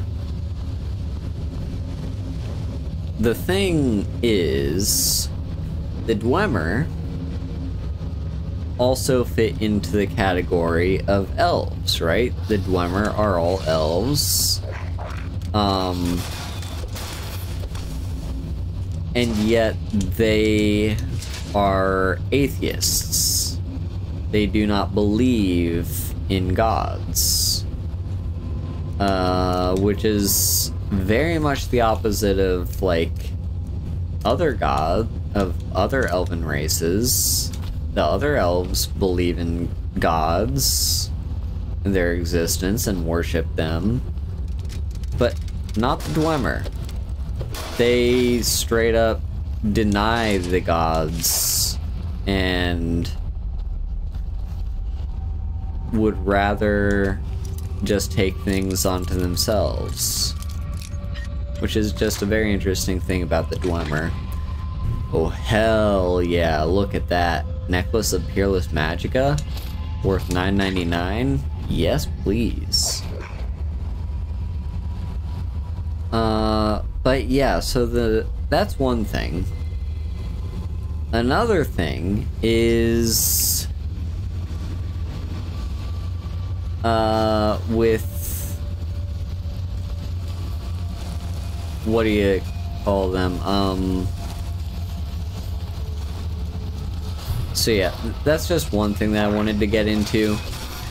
But another thing that I wanted to talk about, it's a shame that we didn't stop by Cloud Ruler Temple before we got here, but I was kind of curious about why exactly Riemann Cyrodiil's face is on the entrance to Cloud Ruler Temple. And I also realized I don't really know much about who Riemann Cyrodiil even was. Like, I know he was a person that existed. I know that he was an emperor, like, ruled one of the empires, but I don't really know that much about him. So I did a bit of reading on the Elder Scrolls lore wikis, and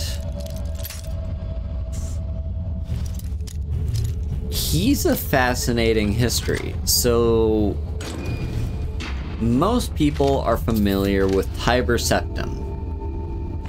Tiber Septim was the god who, well, he was a man first. He was the man who founded the empire that we know, the third era empire.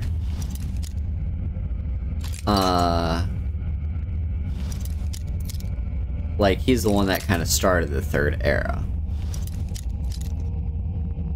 The Septim Empire. He started the Septim Dynasty. But there's... like, he has recency bias. He's the person who, because he was the most recent, like, godlike emperor who was, yeah, just, like, very godlike, and turned himself into an actual god, he gets recency bias, you know? Everyone talks about Tiber Septim, everyone talks about how cool he was and all the cool things he did. We don't talk much about Riemann Cyrodiil. He is kind of on par with Tiber Septim, and could arguably be even more interesting of a person than Tiber Septim was. Riemann Cyrodiil. So first, a little bit of backstory. For those who don't know, the lore of the Elder Scrolls, we have basically, yeah, basically we have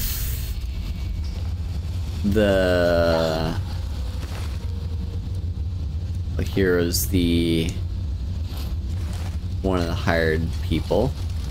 So in Cyrodiil, the history of Cyrodiil and its entire, you know, province is, it used to be like ruled by what were they called again? I can't remember right now. It used to be ruled by...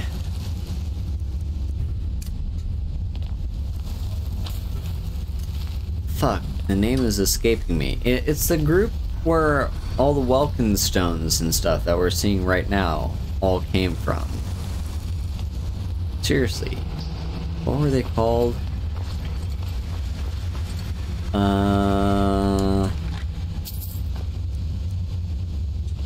The name will come to me at some point.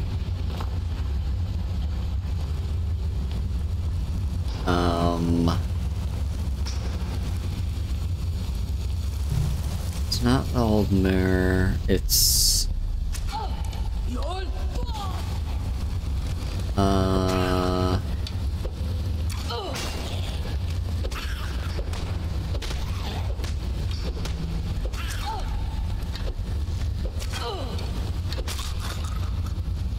It's really annoying me that I cannot think of their name.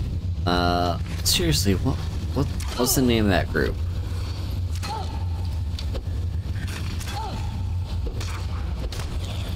Also, the reason why I'm not just giving up and moving on...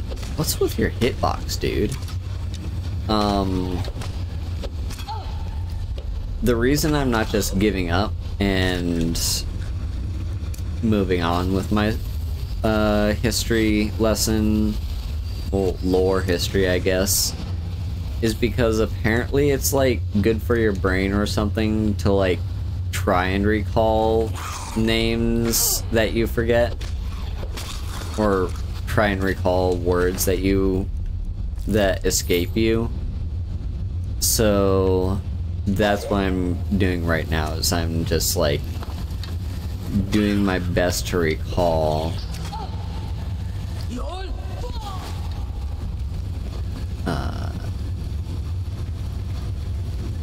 Yep, down he goes.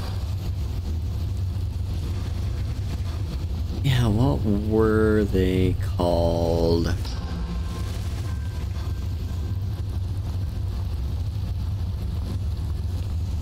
Part of me is saying that their name started with an A, but I'm possibly completely wrong about that. It's something ruins, like the blank ruins. Like we know, like we've got Dwemer ruins. What's the other type of ruins that are all over Cyrodiil? Not Dwemer. It's the something ruins.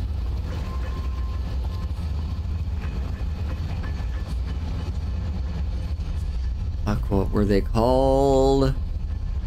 Aliad! The Aliads. That's... okay, there we go. So, we finally got it. So, the Aliad ruin... yeah, the Aliads were basically... I completely missed with that shout.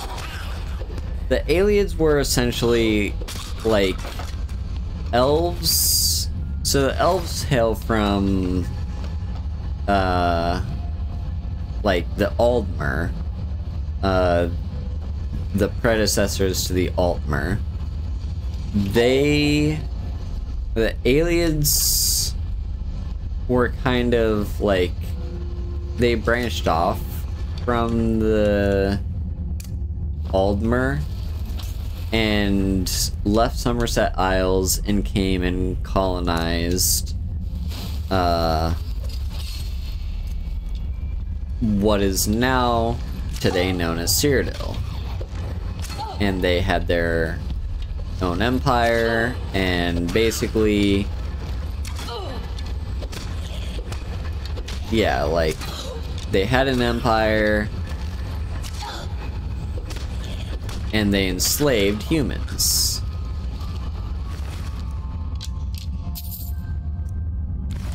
Then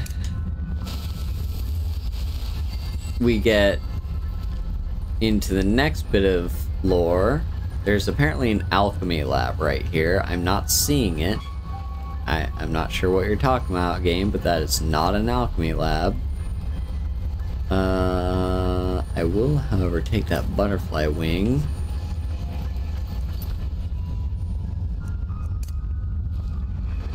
But yeah, then we come to Alessia. You may know her by the name Saint Alessia, but she led a rebellion. It was like an entire slave revolt in which all the human slaves overthrew the Aliens and kind of took control of everything themselves.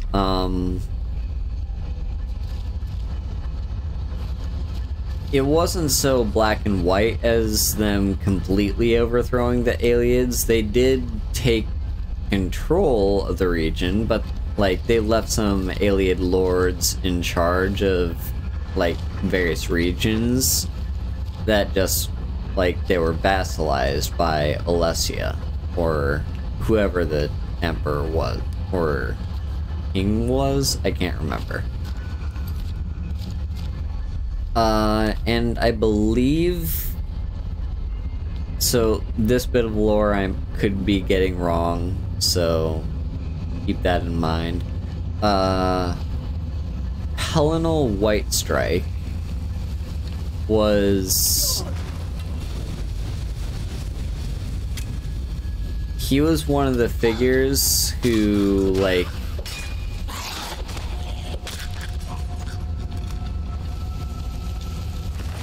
he was involved in the slave revolt, I think.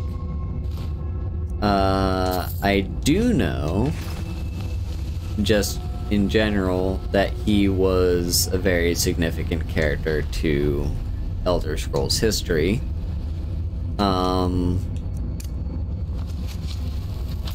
He apparently did a little bit of lovemaking with, I can't even remember who, but it was one of the, it was a god, I think. Basically, he fucked a mountain, and the mountain became pregnant, and then that led to... and then 9 months later, from that mountain comes Riemann Cyrodiil.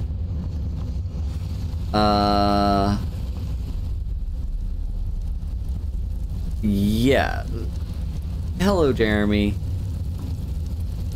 Yeah, so Riemann Cyrodiil was birthed from that mountain. And so at the time he was born, like Cyrodiil, the province of Cyrodiil wasn't even called Cyrodiil yet, but it wasn't fully united. It wasn't united after the, like, after the slave revolt. And I believe shortly after,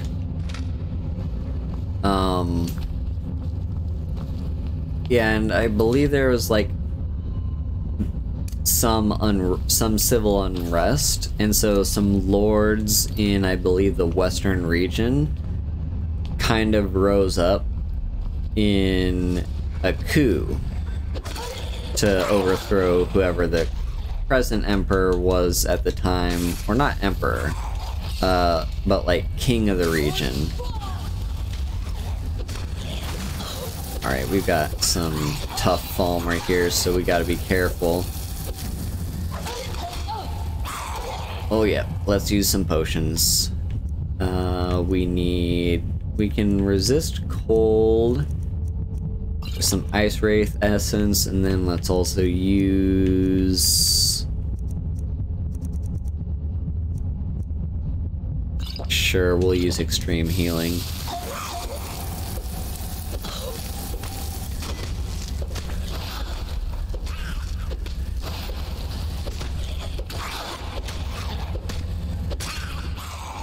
Yeah, these Falmer are no joke.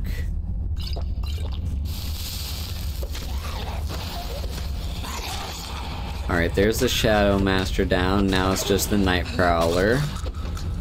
There we go. They've been dealt with. Also, where the fuck is my dog?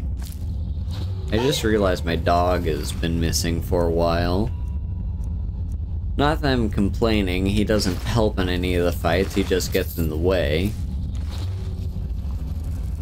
But still, I do wonder where he's been off to. So yeah, the region wasn't properly unified, and some lords in the west rebelled against the king. Or kind of like, there was a coup, an uprising, trying to overthrow the current government.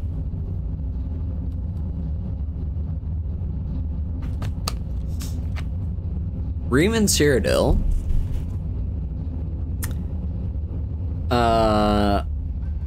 at age 12 forced all those rebelling lords into submission, and they pledged their loyalty to him when he was 13 years old. Hello, Blue. Like, age 13, he completely quelled a coup and forced and basically subjugated and vassalized the people that were involved in said revolt.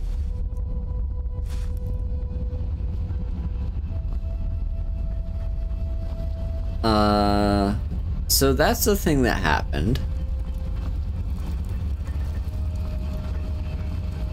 And then, oh, here's Bailey. Wasn't she the first one that went missing? Yeah.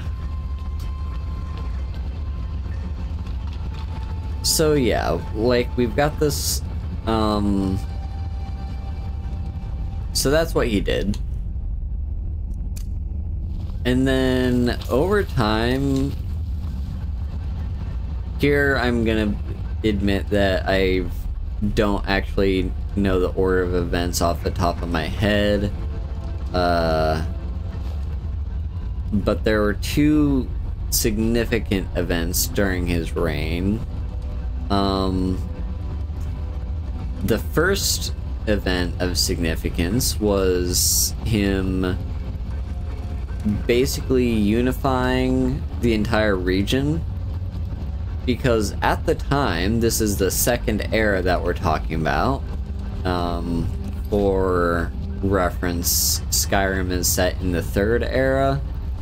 No, Skyrim is set in the fourth era, and Oblivion is set right at the end of the third era.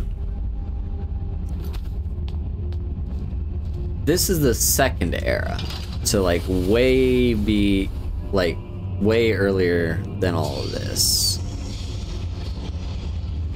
Oh. Hang on. Was I supposed to go this way? Because if I was, I don't want to be going this way. I'm actually not sure. I was thinking that would take me out to Skyrim, and then that'd just be like one of the shortcuts, but no. I don't know, maybe I am supposed to be going that way. There's the bone dog. He finally found his way to me.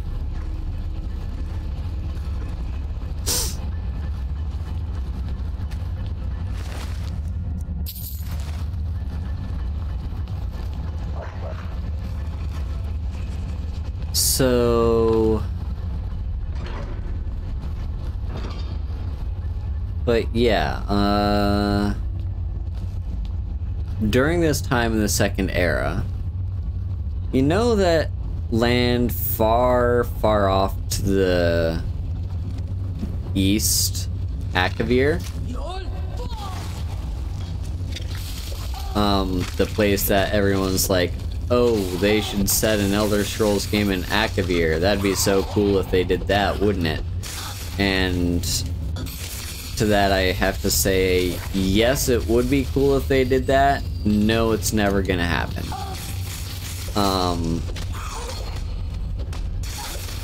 Like, there might theoretically... I will say I wouldn't be surprised if there was, like an expansion in ESO where you could visit Akavir, but for the most part, yeah, it's just never gonna happen. As sad as it is, because I love Akavir. The entire concept fascinates me. But Akavir invaded Tamriel. They, like, completely invaded it, fully intent on conquering it. And so, yeah, so Riemann basically unified Tamriel, or was it just Cyrodiil? I can't remember, again, order of events here, I'm a little bit blurry on. But he basically unified all of, like, a region to fight off these invaders, and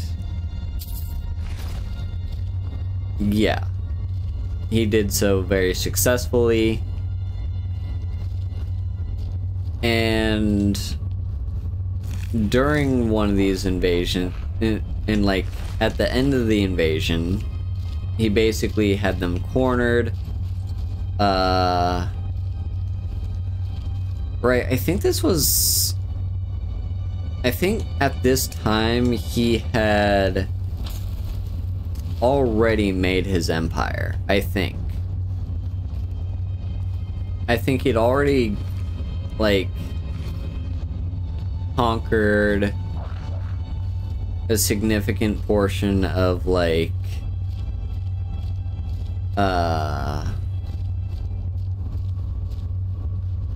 basically, like, all the provinces that you associate with humans, not including Hammerfell, I don't think, but he definitely had, like, he definitely had Skyrim, Cyrodiil, and High Rock all in his domain. And during that time,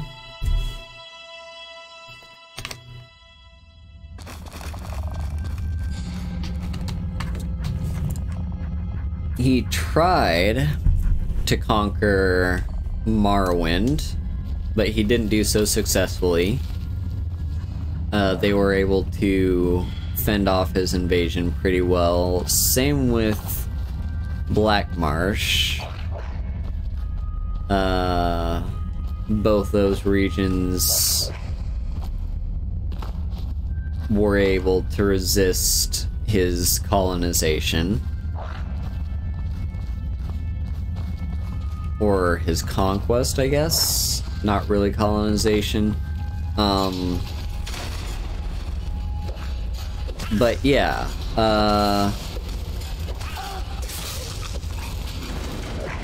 then what he did, though, like during the Akaviri invasion, the Akavir were forced in, like, they were basically cornered at the end of the invasion in a fort, and in this fortress, I can't remember what it was named, but it's an actual, like, there's an entire quest about this in Oblivion. So, like, if you've played Oblivion, you'll know what I'm talking about, probably.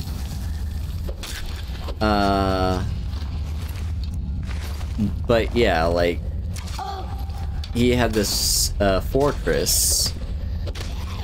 No, they had this fortress on the eastern end. No. It was like to the north. Yeah, it was like the northern part of Cyrodiil.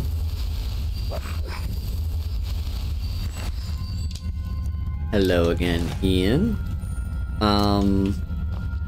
Yeah, he had this kind of fortress. I don't know why I keep saying he.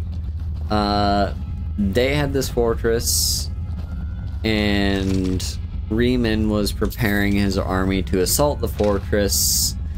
They never actually made it there.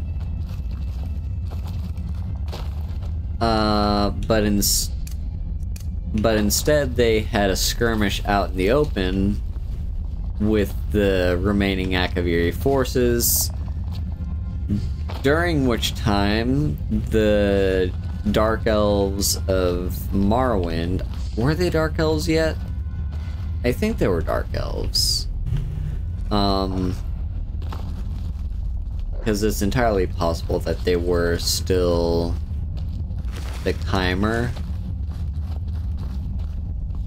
but I can't remember off the top of my head. Yeah, no, they must have been the Chimer, because it was... No, not the Frostbite Venom. No, wait.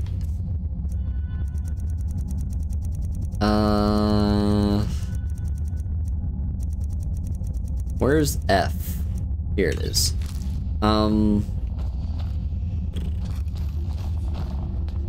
Yeah, forgive me, I can't remember when exactly the Dark Elves became the Dark Elves. Oh my god, Bone Dog, get out of my way. Get out of my way. Get out of my way. Get out of my fucking way.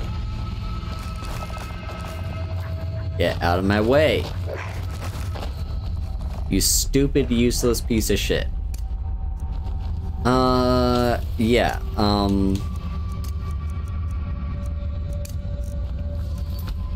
so, yeah, the entire thing with, like...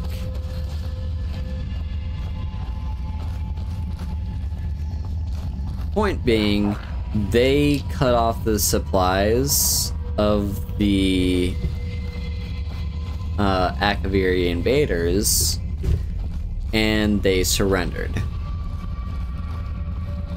Alright, there's a lever I have to pull somewhere. Is it up there? I think it is.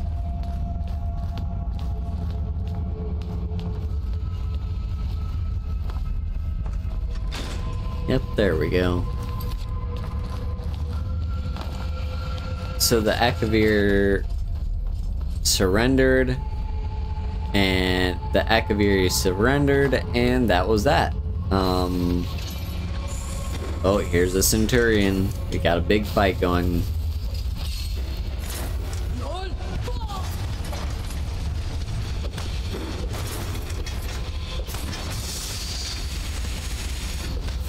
Completely missed me with that steam breath, by the way.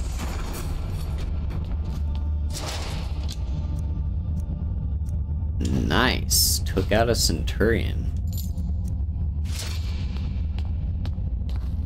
So... yeah.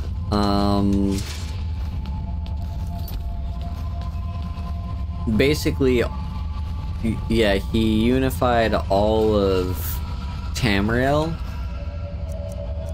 to fight off the invaders.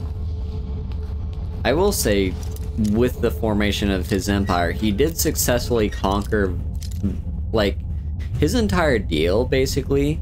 Riemann Cyrodiil's entire deal was divide and conquer. Like, that's what he did in the Reach. Because you may note that, like, the Reach are kind of their own unique culture, their own unique society that's separate from, like, you know, they don't really associate themselves with the rest of Skyrim. And also the Reach exists in Hammerfell as well. Let's just get out of here. Hasn't there been enough death? Of course, you want me to leave. Just waiting for me to turn my back, so you can have all the glory for yourself. What was that? Alright, and the last few members of the expedition have turned on each other.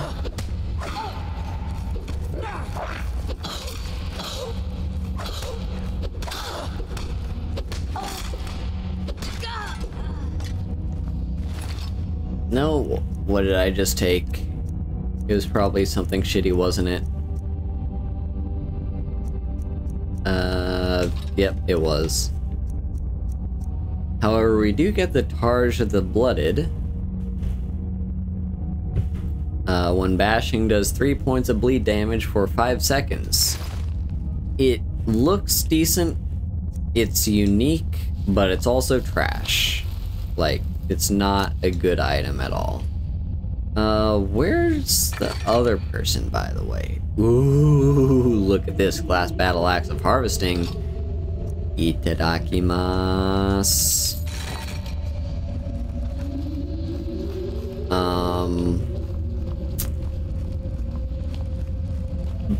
But yeah, Riemann successfully conquered, like,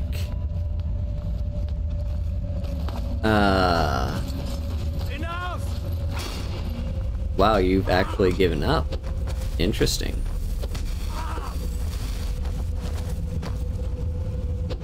I cannot best you.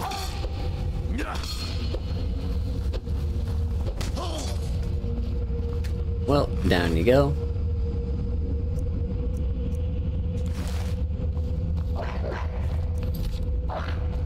But yeah, he actually conquered the Somerset Isles, which is an amazing feat because I don't think any of the other empires ended up doing that.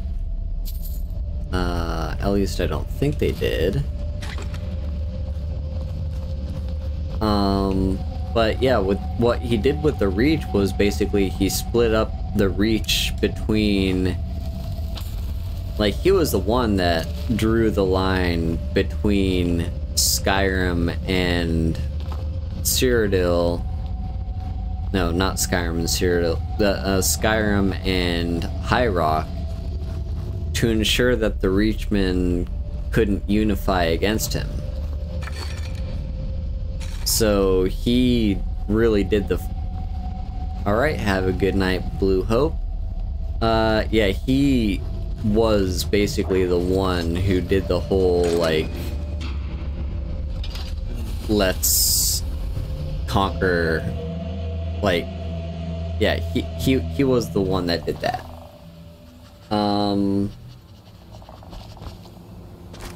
Anyway, let's open up this door. And here's the place that the people were trying to get into. Anyway, let's go back inside, because we're not done yet.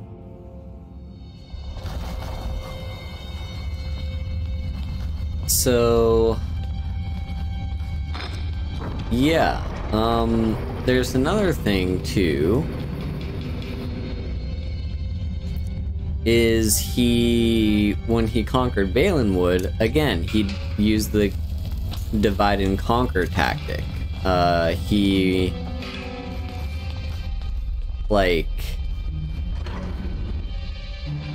He basically split up Valenwood among different leaders, I guess you could say. Also, welcome to Blackreach. This place is a nightmare. But yeah, he basically split up Valenwood and had them not, made sure that their interests weren't aligned, so that he would just be so he wouldn't have any trouble at all conquering them. Is what he did. So yeah.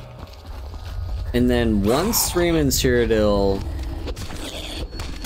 also his name wasn't Riemann Cyrodiil, I don't think. He was one of the his last name was the original name that the Akavir, no, not the Akavir, fuck, I'm forgetting the name again. What was it? The elves that ruled over Cyrodiil.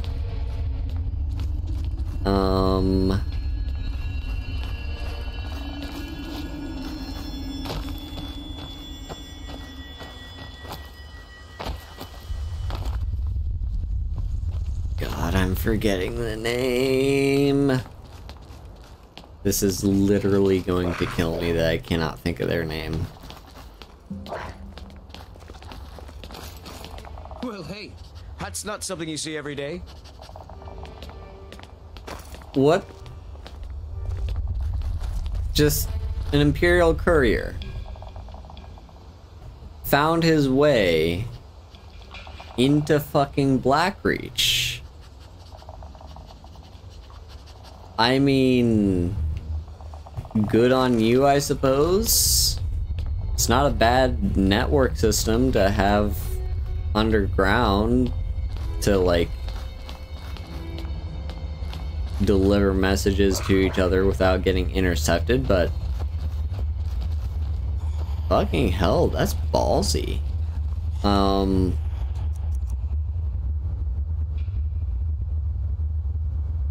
True, yeah, they must be the most advanced soldiers of them all. Seriously, you come down here so I can kill you.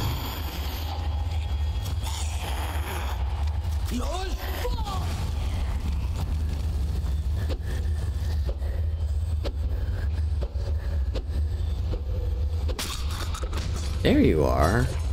Seriously, I swear the hitboxes when you're doing punching stuff does not there's a very tiny hitbox. But yeah, no,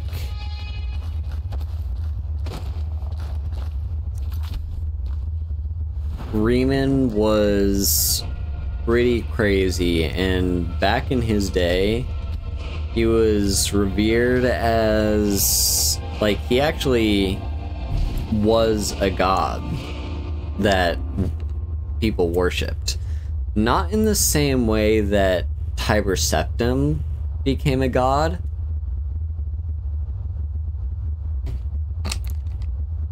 Tiber Septim became a god and joined the Imperial Pantheon. Riemann Cyrodiil, on the other hand, he became a god.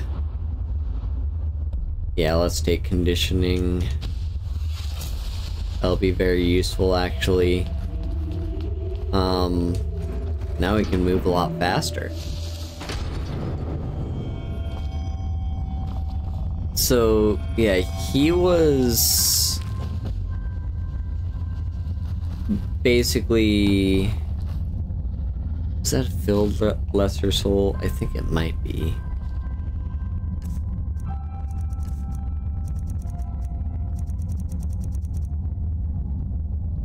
Yes, indeed.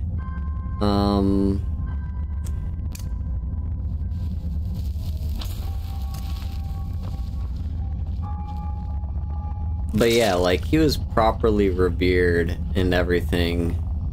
Not because he forced himself onto the Pantheon, like,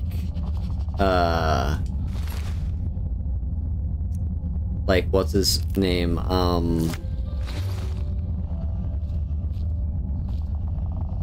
What is his name again? Tiber Septim? Yeah, not because of the way Tiber Septim did it, but because of, the way... Basically, he earned, like, the respect and or fear of the people that he ruled over. So that's, like, his whole deal. Riemann Cyrodiil was a very fascinating character. But my story's not done yet. So, you'll note that if you know anything about the blades... So the blades are... They associate themselves with Akavir, right? Like, that's one of the location, like, that's where they trace their lineage back to, is they are Akaviri. And a lot of Blade's architecture and armaments are Akaviri. So,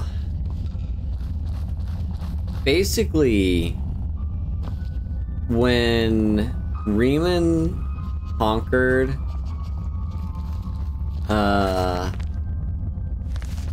when Riemann conquered, or, like, he drove back the invasion, what happened was they just swore fealty to him.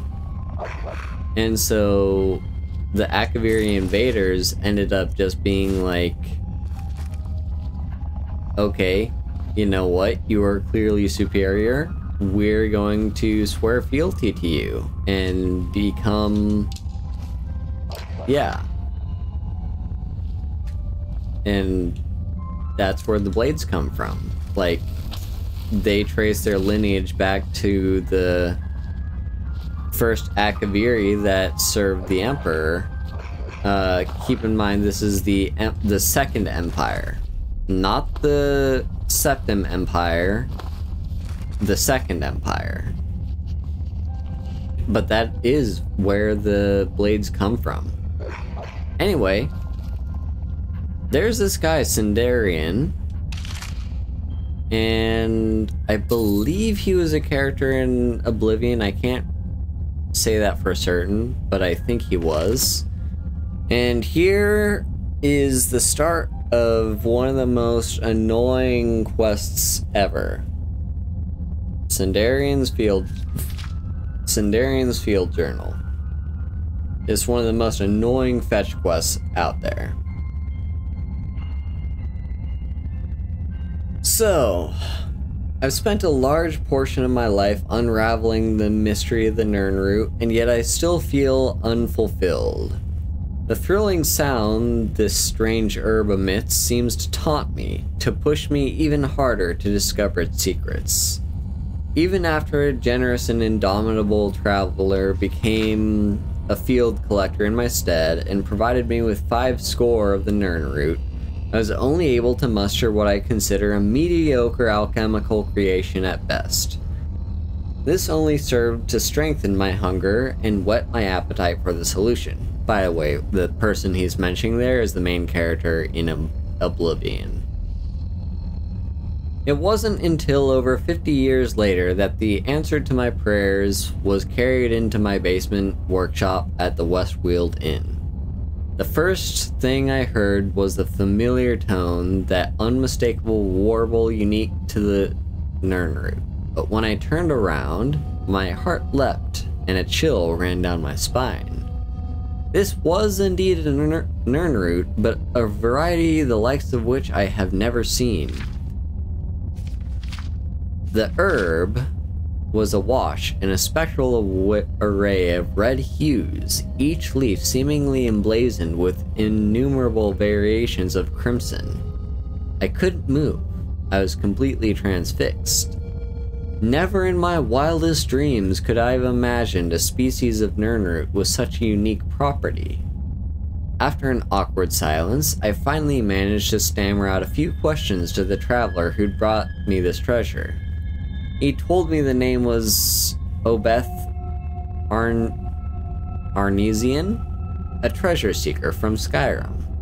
Apparently, he'd been exploring a vast subterranean network of grand caverns called Blackreach, and had stumbled across what he dismissed as a noisy red weed. His expedition was largely unsuccessful, and he didn't want to leave the caves empty-handed, so Obeth picked one of the Crimson Nirnroot to bring home. He said that it took some time, but eventually he was pointed my way, and that perhaps I'd pay a fair price for it.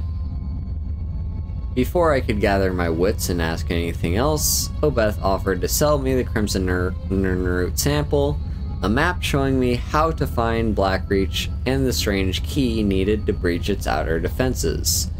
It took me mere moments to decide. Obeth left Skingrad 1,000 septons richer, but I would have easily paid 10 times that amount to obtain the sample alone. It took a year of planning, but I was able to pack up and sell my workshop and make my way into Skyrim. Before delving headfirst into Blackreach, I knew I needed to set up a new laboratory, but wished to do so in seclusion. After making inquiries at the College of Winterhold, of which I was an honorary member, I was directed to speak to Avruza Serethi, a student of botanical alchemy who had a small farm near the city of Riften. By bartering my knowledge of Nirnroot cultivation, I was able to secure Serethi Farm as a launching point for my field research. I kept the knowledge of the Crimson Nirnroot a secret from Avruza, but imparted everything I knew to her in exchange for her hospitality. A few months passed, but I was finally ready to enter Blackreach. I used the attunement sphere that Obeth had provided and descended into the depths. My goal was to gather enough Crimson Nirnroot to produce my greatest alchemical creation to date. I was certain it would take at least 30 of them to provide the necessary catalyst. This brings me to the present. My initial research seems to indicate that the Crimson Nirnroot has a similar affinity for moisture as the garden variety, but also maintains some sort of symbiotic relationship with the enormous fungi that inhabits Blackreach. It's my guess that the fungi itself is a source of water, absorbing it from the moist subterranean air like a sponge. This provides the ideal environment for the Nirnroot to grow.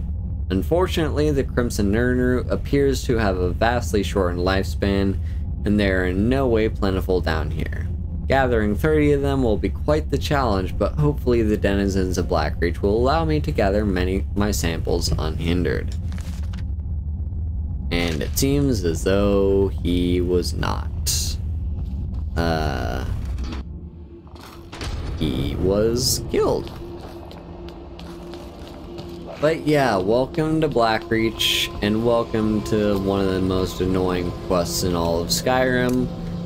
You have to find, in this entire subterranean dungeon that is like way far away from everything,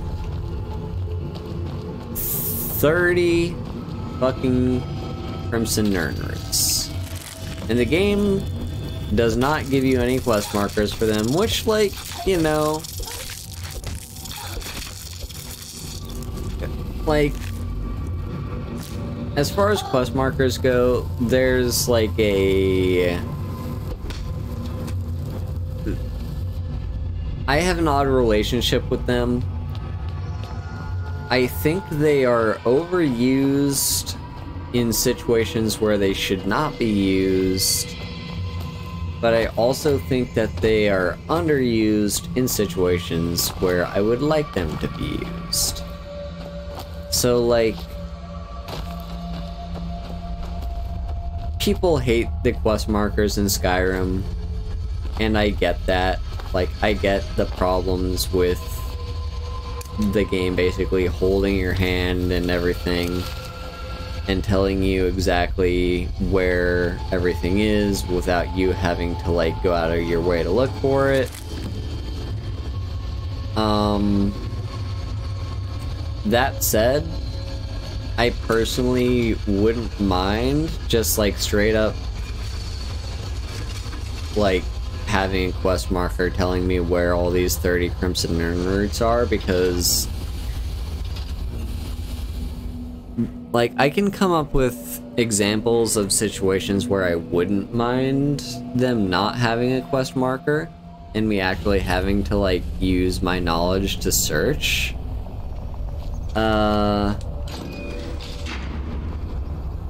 Anyway, here's one of the ways into Alfdand.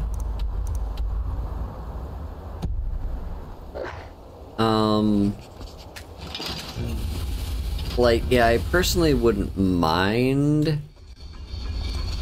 in a few situations if they didn't give you a quest marker. And I can kind of feel that this is also one of those situations where I would feel that way too.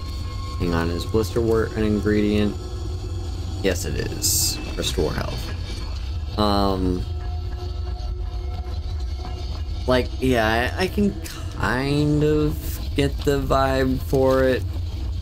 The problem is, yeah, it's just, like, not the best. I'm not a huge fan of having to go out of my way to, like, find these 30 Crimson Urn roots, and especially when Blackreach, like, it's not easy to find, like, it's not easy to navigate. Everything looks the same. You can very easily get lost or find yourself going around in circles. So, yeah, this is a quest that I have a lot of complaints about, but I don't also have an easy solution for, because it's not inherently bad that they don't give you quest markers. It's just annoying as hell that they don't. Anyway.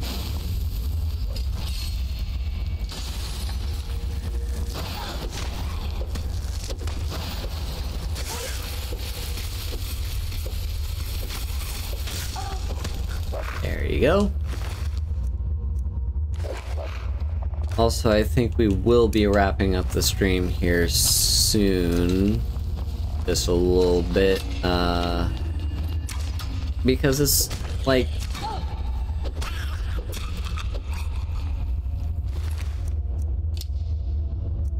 yeah, just 'cause, like,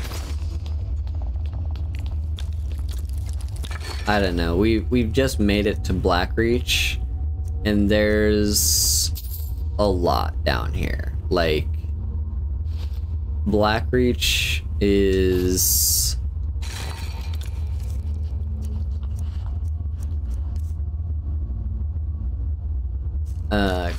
quite the location.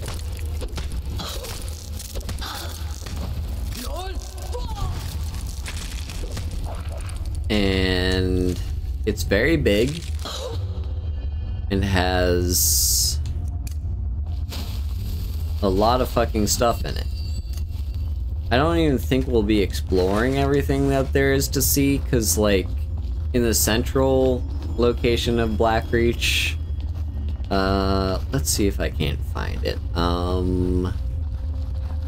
Yeah, right over there is like the central hub for Blackreach, and there's a lot to explore around there. I don't think you have to explore a lot of it, like, it's just kind of up to you if you want to explore it. But it is, yeah, just, there's a lot. There's so much in Blackreach. It's such a big place, and it's overwhelming sometimes, just how much there is to see.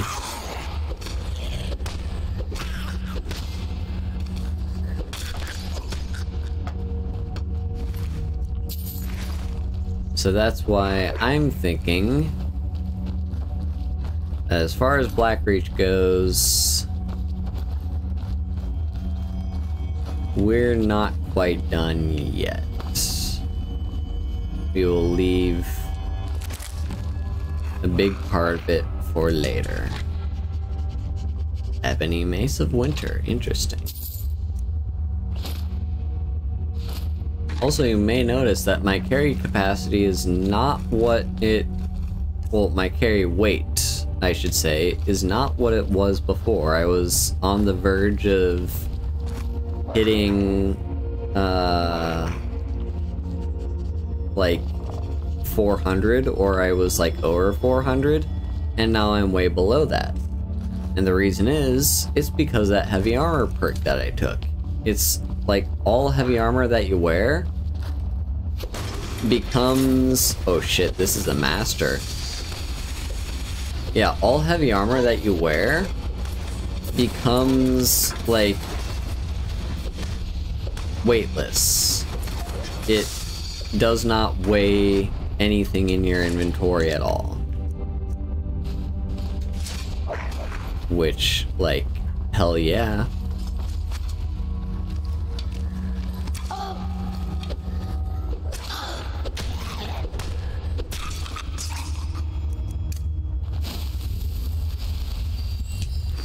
Right.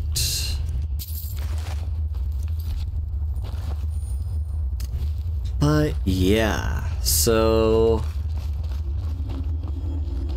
yeah, there's a lot of...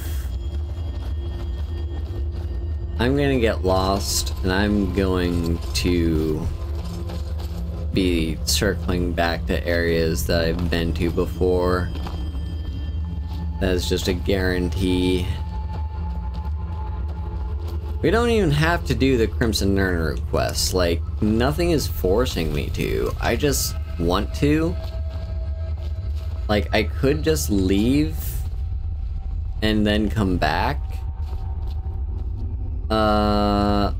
But I'm just like, I don't know. I feel it is my personal duty to do this quest in one go. Also, I can't remember why I need to get up on this wall, but I swear I do need to get up on this wall. That's why, because there's another Crimson Nirnroot fucking up there. Ooh, there's one over here as well.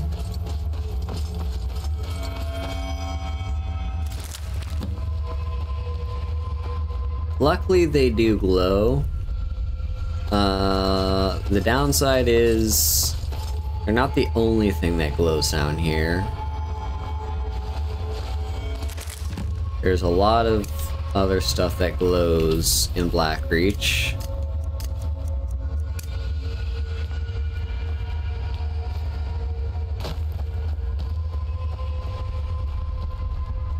So, yeah.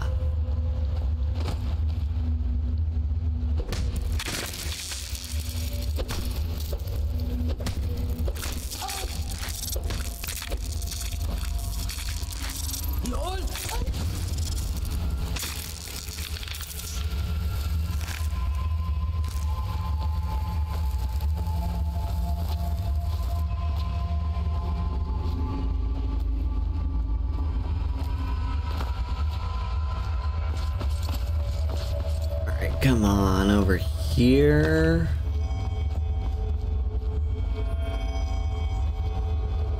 There we go. Okay, there we got it. So that is 8 out of 30. And I think that is where I'm gonna call it.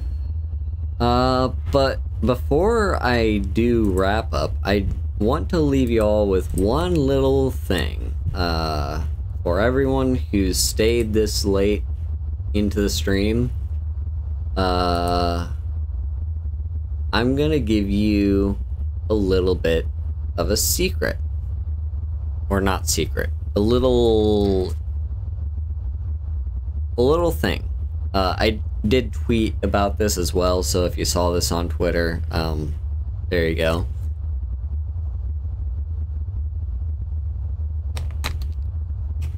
I've been doing a little bit of nerding with Skyrim shouts. Or not Skyrim shouts, but I've been doing a little bit of nerding with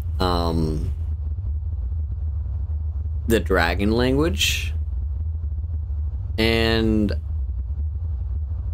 I think I've found, so like, I like to play around with the dragon language and kind of create my own shouts, because that's what Dragon Rend is, right? Dragon Rend is a shout that Nord heroes invented. Like, so there's nothing to stop you from inventing a shout as long as you have, like, you know, the capacity to do so, and like the knowledge of the language, and like also the intent behind it. So there's a few different. So first off, I have a shout that I invented many years ago when I was kind of going through a phase of not liking the world at all, and so I invented a shout that can summon forces that will consume and destroy everything. I'm not going to teach any of you that shout, because I don't believe that shout should be in anyone's hands. What I will teach you, though, is a new shout that I just recently invented. So you know how you can summon Odahviing just by calling his name? Odahviing. Because all dragon names are shouts, and just saying their names is a challenge to the dragon to come to you. I'm not a dragon, so I don't really like that doesn't really fit me. I won't come to you if you just like say my name. What you need to do, I've invented this shout. It's Grind Va Kreline. Grind Va Kreline. That is the shout that you can use to summon me. And yeah, so through a bit of digging around of like